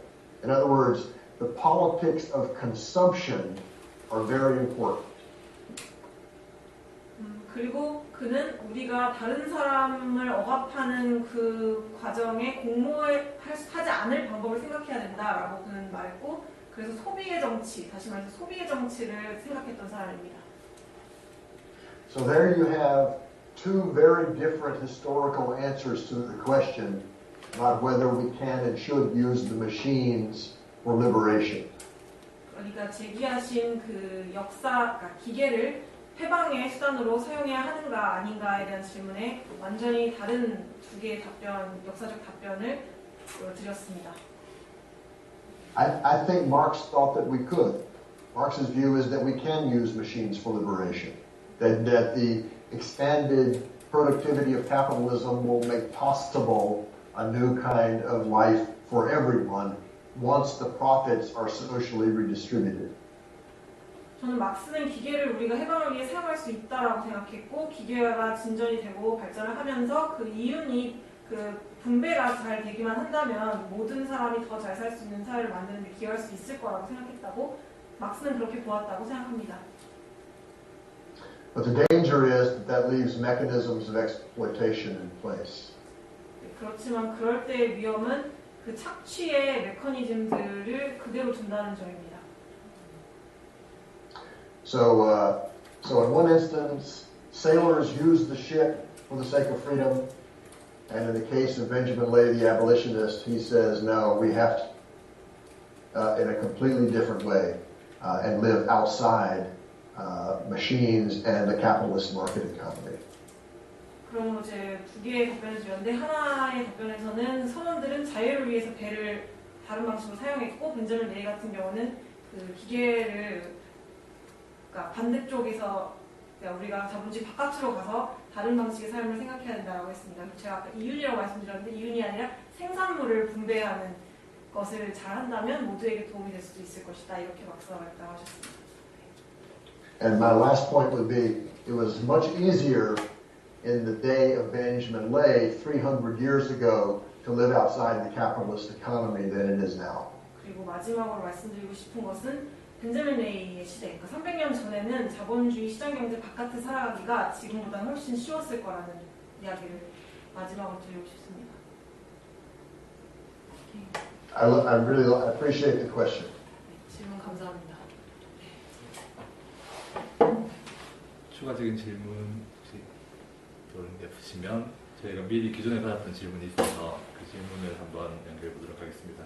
주광현님이 질문을 전달해 주셨는데 미국의 해양사 연구의 동향에 대해서 질문하셨습니다. 아마 내년에 있을 암스테르담 컨퍼런스와 연결해서 답을 해주신다면 조금 더 도움이 될 수도 있을 것 같습니다. Okay, we'd like to go to the question that we received beforehand. Yes. The one about Okay. recent trends about maritime history. Can you give us Yes. an answer about that? Yes, I actually appreciated your sending those questions in advance. I have given them quite a bit of thought. Maritime history is now a really thriving field, and this is something new. 네, 굉장히 해양사가 최근에는 번창하고 있는, 주목을 많이 받고 있는, 발전하고 있는 그런 분야입니다. 그리고 이런 현상은 매우 새로운 것입니다. One of the main reasons why is because national histories are now being eclipsed by global histories. 왜냐하면 그 이유 중에 하나는 국가의 역사가 지금은 national histories are eclipsed by international histories. Global histories. history. 네, 국가의 역사가 지구의 역사, 세계사에 의해서 이렇게 이클립스 가려지고 있다 점점. 네, 그렇기 때문입니다. Maritime history and sailors in particular have always been marginal to the national histories, but they are central to global histories because they are the people who connect the continents. 그러니까 국가사에서는 해양사와 선원들은 항상 주변부에 있는 존재였는데요. 그 국제사, 세계사에서는 이들은 매우 핵심적인 역할을 한 사람들입니다. So there's a lot of new work on the history of seafaring people of many different kinds. 그래서 배와 그 해양에서 일을 했던 여러 많은 다양한 직업군의 사람들에 대한 연구들이 굉장히 많아졌습니다. A lot of new histories of sailors as workers, new histories of pirates, new histories of shipping. 해적들의 역사, 노동자로서의 선원들의 역사, histories of shipping, of the economics of the industry of shipping, of using how to put it, ships. oceanic transport. 네. 해양 그 교통에 대한 그런 경제적인, 역사적인 연구들도 많아졌습니다. I can answer more specific questions about maritime history if someone has them, but that's just a general overview. 네. 전반적으로 말씀드리면 그렇습니다. 네. 쉽지만 또 있습니다. 질문 있으세요? 질문이 또 있지 않아요? 제가 해도 되는 하셔도 돼요. 네. 그 질문도 중요한 질문이 있어요.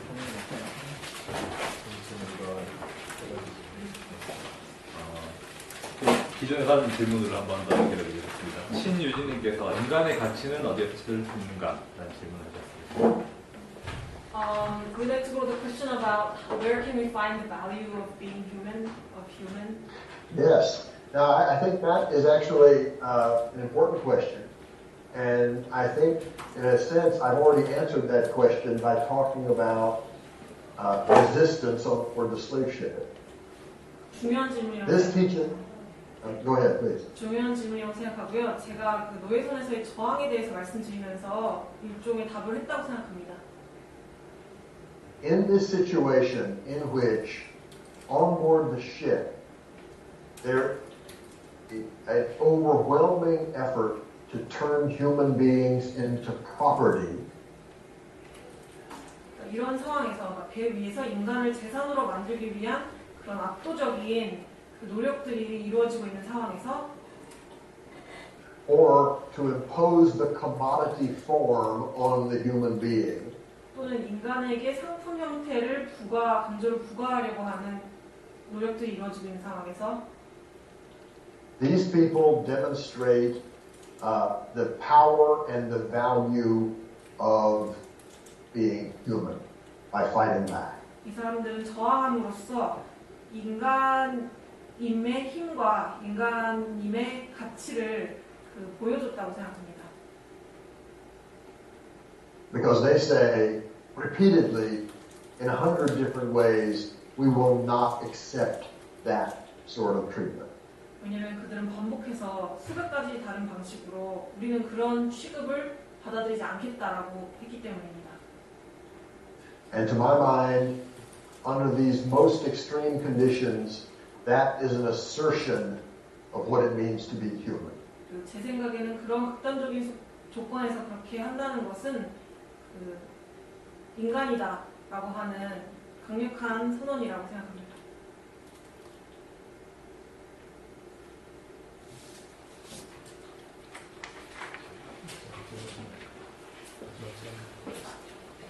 질문 또 있으시면 하셔도 될 것 같습니다. 관련 질문이 거의 다 나와서. 야, 그래요? 네. 그럼 저는 우선 아까 들은 답변에 대해서 감사드리고요. 아까 말씀하신 것 중에 과거의 부적적 역사를 대면하는 게 민주주의의 힘이다 그렇게 말씀하신 것에 대해서 중요한 지적이라고 생각을 하는데요. 한국 같은 경우에는 주로 일본이라거나 그 전에는 중국이라거나 이런 나라들로부터의 오랜 식민 내지는 반식민의 체험을 갖고 있어서 부정적인 역사보다도 희생의 역사가 더 가능한데 어떻게 보면 유독 베트남 전쟁 같은 경우에는 완전히 다른 사례가 될 수 있다고 생각을 합니다. 베트남 전쟁에서는 한국군이 미군과 더불어서 베트남의 민중들을 이렇게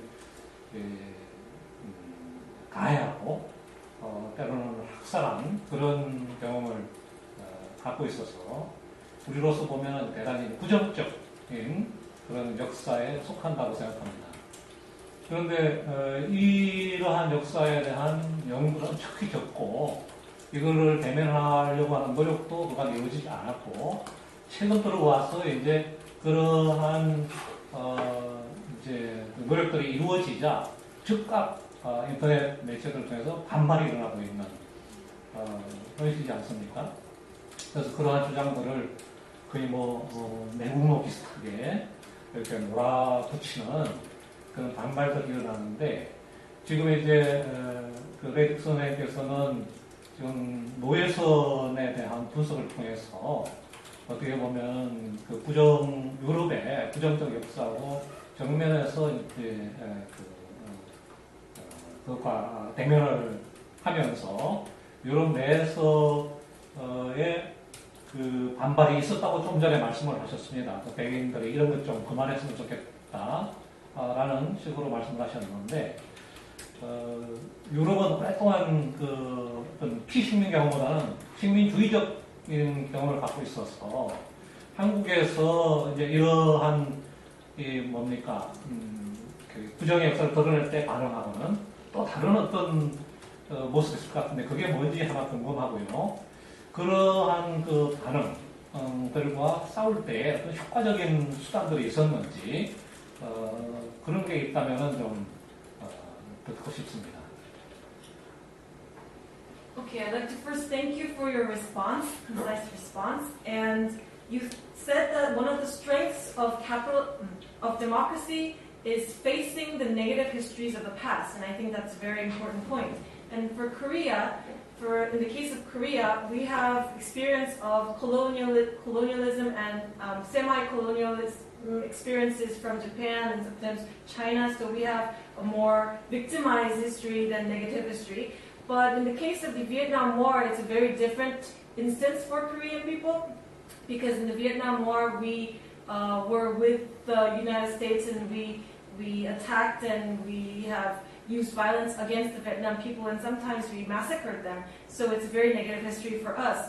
But this kind of history research is very small, very small in number, and there haven't been much efforts to face this kinds of history. And recently, some people are trying to face this history, and instantly the internet press, they are revolting and they are calling these people traitors. And you said that from your analysis that when you were trying to face with the negative history of the West, there was revolt from your environment. And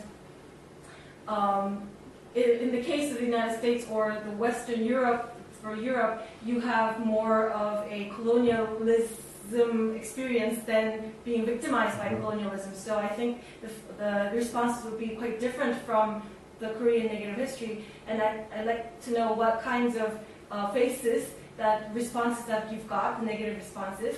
And when you fight with those negative responses, were there any effective methods?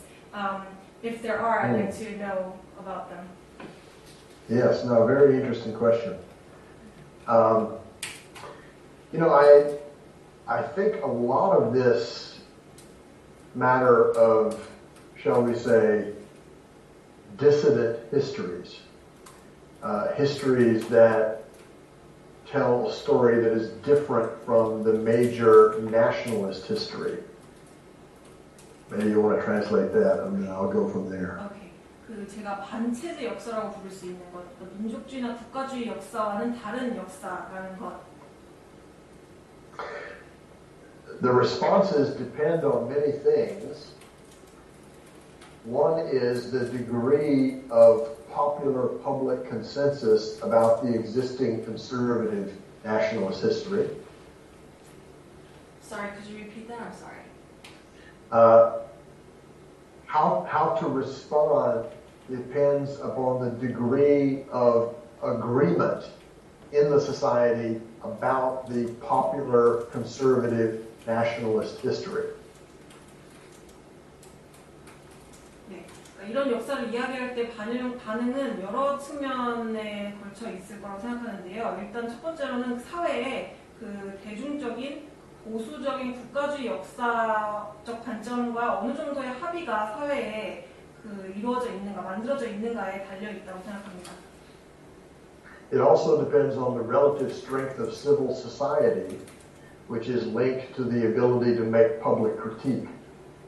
그리고 그런 어떤 공공의 공적인 비판을 할 수 있는 시민사회의 상대적인 힘이 어느 정도인가에도 달려 있다고 생각합니다. To give one example, the slaughter of communists in Indonesia in 1965, 1966 is a topic that still is very, very rarely discussed.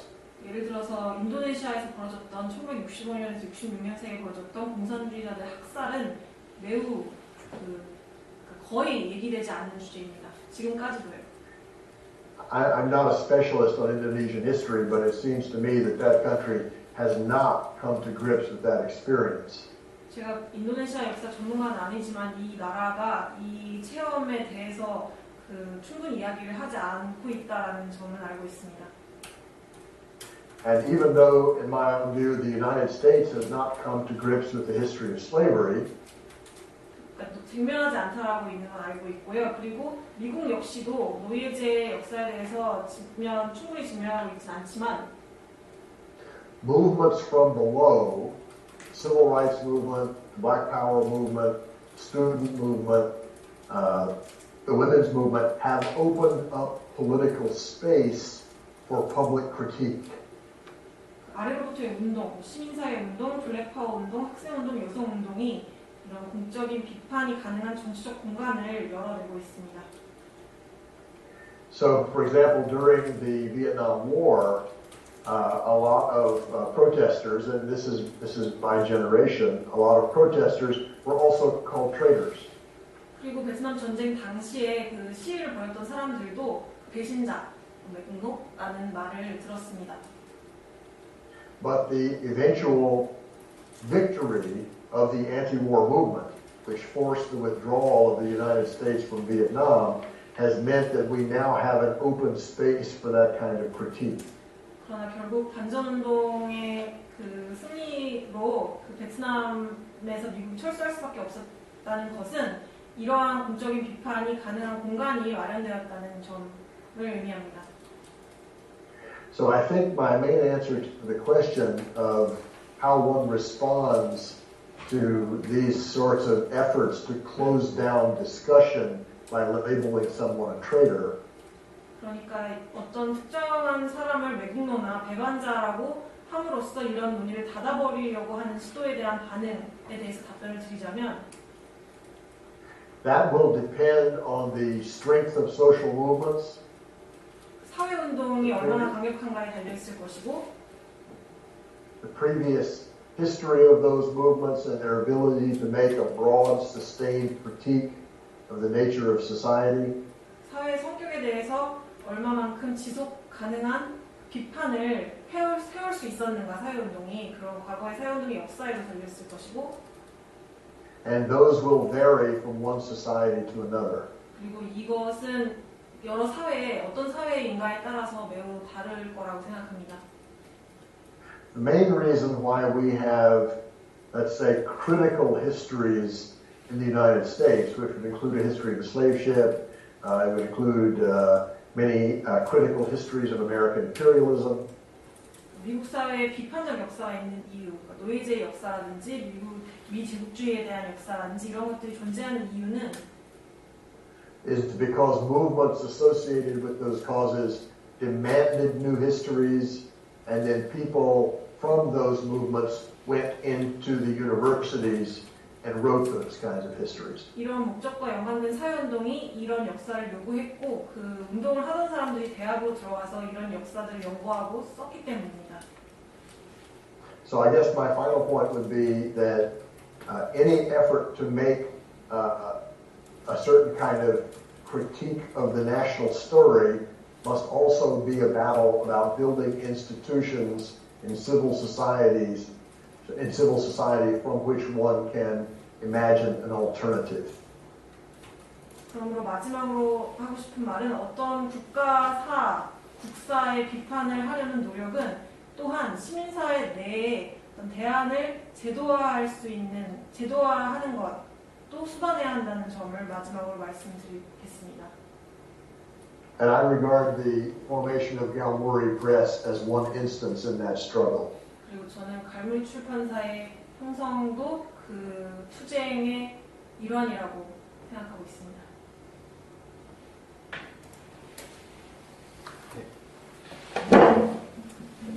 또 다른 질문. 네. 그 책을 읽다 보니까요. 노예 유럽 내에서 노예 무역에 반대하는 캠페인이 있었던 것으로 짧게 나오는데, 근데 실제로 이렇게 서술된 걸 보면 이 사람들은 실제 노예 무역의 실제 상황을 잘 모르는 채로 캠페인을 전개했던 거 보이거든요. 그 사람들의 운동의 기반, 당시에 기반이 어땠는지 조금 궁금하고, 그리고 그것이 이제 400년 정도 되는 노예 무역이 이게 종결에 어떤 영향을 미쳤는지도 좀 궁금합니다. 네, 그 일환이 아니라 갈무리가 그런 운동의 하나의 사례다 이렇게 말씀하셨고요. Okay, I'm gonna translate the sentence. As I read the book, I found that there was a campaign that went against slave trade, inside the slave trade, and it seems that these people sometimes didn't know a lot about the actual slave trade and what happened on the slave trade. So I'd like to know what were the foundations of this movement, this abolition movement, and and what was critical in being able to abolish the 400-year-long slave trade.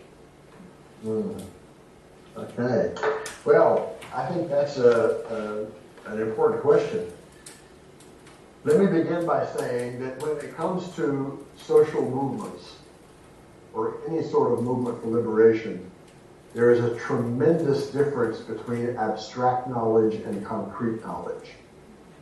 역시 중요한 질문이라고 생각하는데요. 일단은 사회운동에 있어서 또는 어떤 종류의 해방운동에도 있어서 그 추상적 지식과 구체적 지식이 엄청난 차이가 있다라는 점부터 말씀드리고 싶습니다. So, for example, even in the 18th century, you could find people who would say that the slave trade was wrong. 그러니까 예를 들어서 18세기에부터도 노예 무역은 잘못됐다라고 말하는 사람들이 있었습니다. But they didn't know anything about it. 그렇지만 그들이 노예 무역에 대해서 알고 있는 게 아무것도 없었습니다. So the abolition movement, as a central part of their purpose, made public education about the nature of the slave trade central. 그러므로 폐지운동의 핵심 중에 하나가 바로 이 노예제에 대해서 대중을 교육하는 것, 공공의 교육하는 것이었습니다. So Thomas Clarkson, the great British abolitionist, wants to educate the public, and so he asks himself, how am I going to find out about the slave trade? How am I going to learn about it? What actually happens? 영국의 폐지운동 토마스 클락슨이 이제 내가 대중을 교육해야겠는데 이 노예제나 노예무역에 대해서 어떻게 내가 알 수 있지, 어떻게 지식을 얻을 수 있지라고 자문을 하기 시작합니다. So he goes to the cities of Liverpool and Bristol, where the slave trade is very powerful, and he goes down to the docks and he talks to sailors. 그래서 노예무역이 매우 번창하고 있던 리버풀과 그런 항구 도시들로 가서 항구로 내려가서 선원들에게 이야기를 하기 시작합니다. He uses what he learns from them in order to make the slave trade real to the reading public. 그래서 그들에게 배운 것을 사용해서 그 대중에게 노예 제도의 실상을 알리기 시작합니다. And the same is true in what the abolitionist movement produces as visual propaganda. 그리고 폐지론자들이 시각적 선전물로 만들었던 시각적 선전물들을 보아도 이러한 점은 사실입니다. So that the image of the slave ship with the individually drawn bodies of the Africans that appears on the cover of the book, that is basically a way that the abolitionist movement tried to make the slave trade real by showing an image and saying, imagine this. 그래서 그 노예선 표지에 있는 그 아프리카인들 일일이 한 명씩 그려서 누워있는 것을 그 재현한 그 노예선 그림이 바로 폐지론자들이 노예제의 현실을 보여주기 위한 그 그림이었습니다.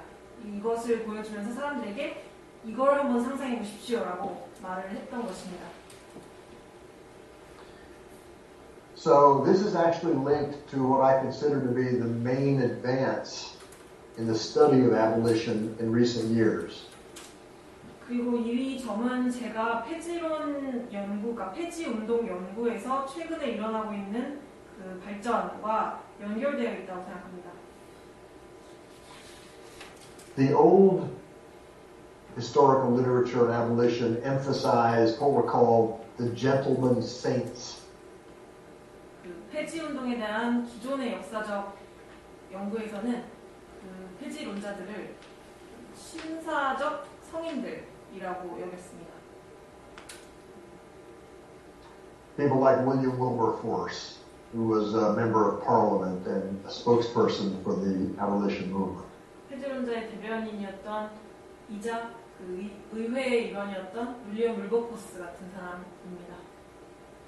But now we know that abolition was a multi-class movement. 그렇지만 오늘날 우리는 그 폐지 운동이 다계급적인 여러 계급이 함께한 운동이었다는 것을 알고 있습니다.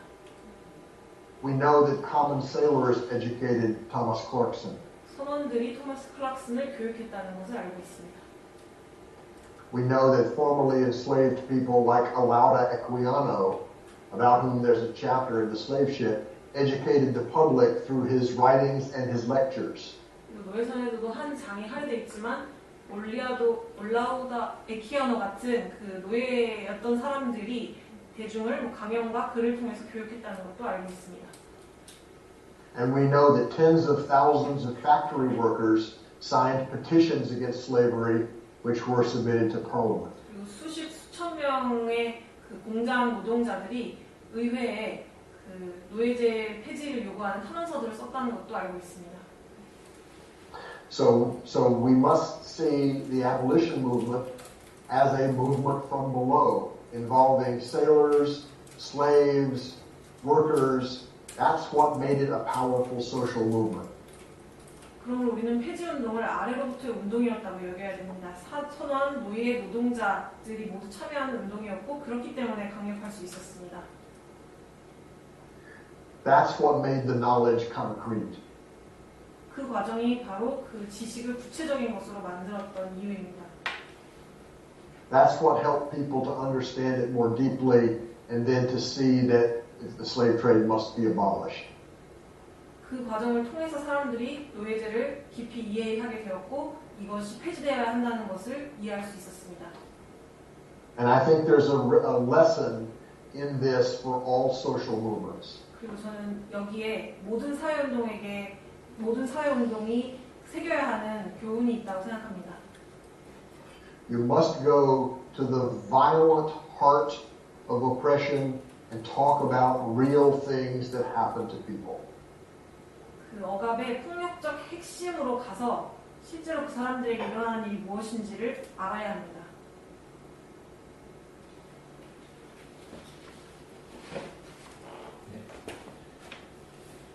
시간상 질문이 있다면 마지막 질문을 받고 저자님 워낙 이른 시간이라서 질문이 없으시면 여기서 마무리해야 될 것 같습니다. 혹시 마지막 질문으로 하실 만한 게 있으신가요? 없으시다면 저자님의 마무리 말씀을 듣고 박수로 이제 행사를 마무리하려고 합니다. Okay, we'll take last comments from you if you have anything to say, and we'll say goodbye. Well, I'm just very pleased that this meeting happened. I thank you for publishing the book. I thank you for organizing this event. It's been a very interesting thing for me to hear your questions and comments and to see what kinds of connections you make to the contemporary political life of people in Korea. And to me, this sort of international discussion is extremely valuable. I thank you all. 이런 행사를 할 수 있어서 일단 매우 기쁘고요. 또 출판에도 감사드리고 또 여러분들이 이 제 책을 어떻게 현대 한국의 정치적 상황과 연결할 수 있는지를 또 알 수 있어서 질문들과 코멘트들이 매우 흥미로웠고 또 이런 국제적인 토론들이 저는 정말 의미 있다고 생각하고 그래서 모두에게 감사드리고 싶습니다.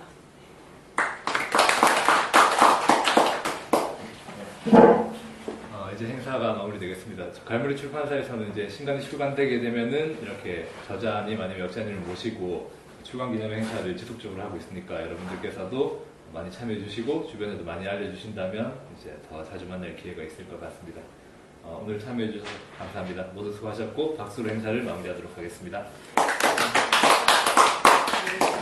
Thank you so much for today. It was really interesting. 네, 혹시 뭐 이렇게 좀 감사와 인사 좀 해주시죠. Thank you so much, and I will try to be in Amsterdam next year. Yeah. Great, excellent. I will send the call for papers. Yeah. Thank you very much for your talk. 네, thank you very much. It was my pleasure. He's, And I'm so happy to hear about the success of the book and the interest in the book, and I hope you'll keep me posted about that. It's a great pleasure to me. 여러분들 잘 I say that, okay, so we'll call Okay. it, wrap it, and you can go whenever you want to, so we'll say bye-bye. Okay. Thank you, and let's stay in touch. Okay, sure, we will, Okay. definitely. Bye. Bye. Bye.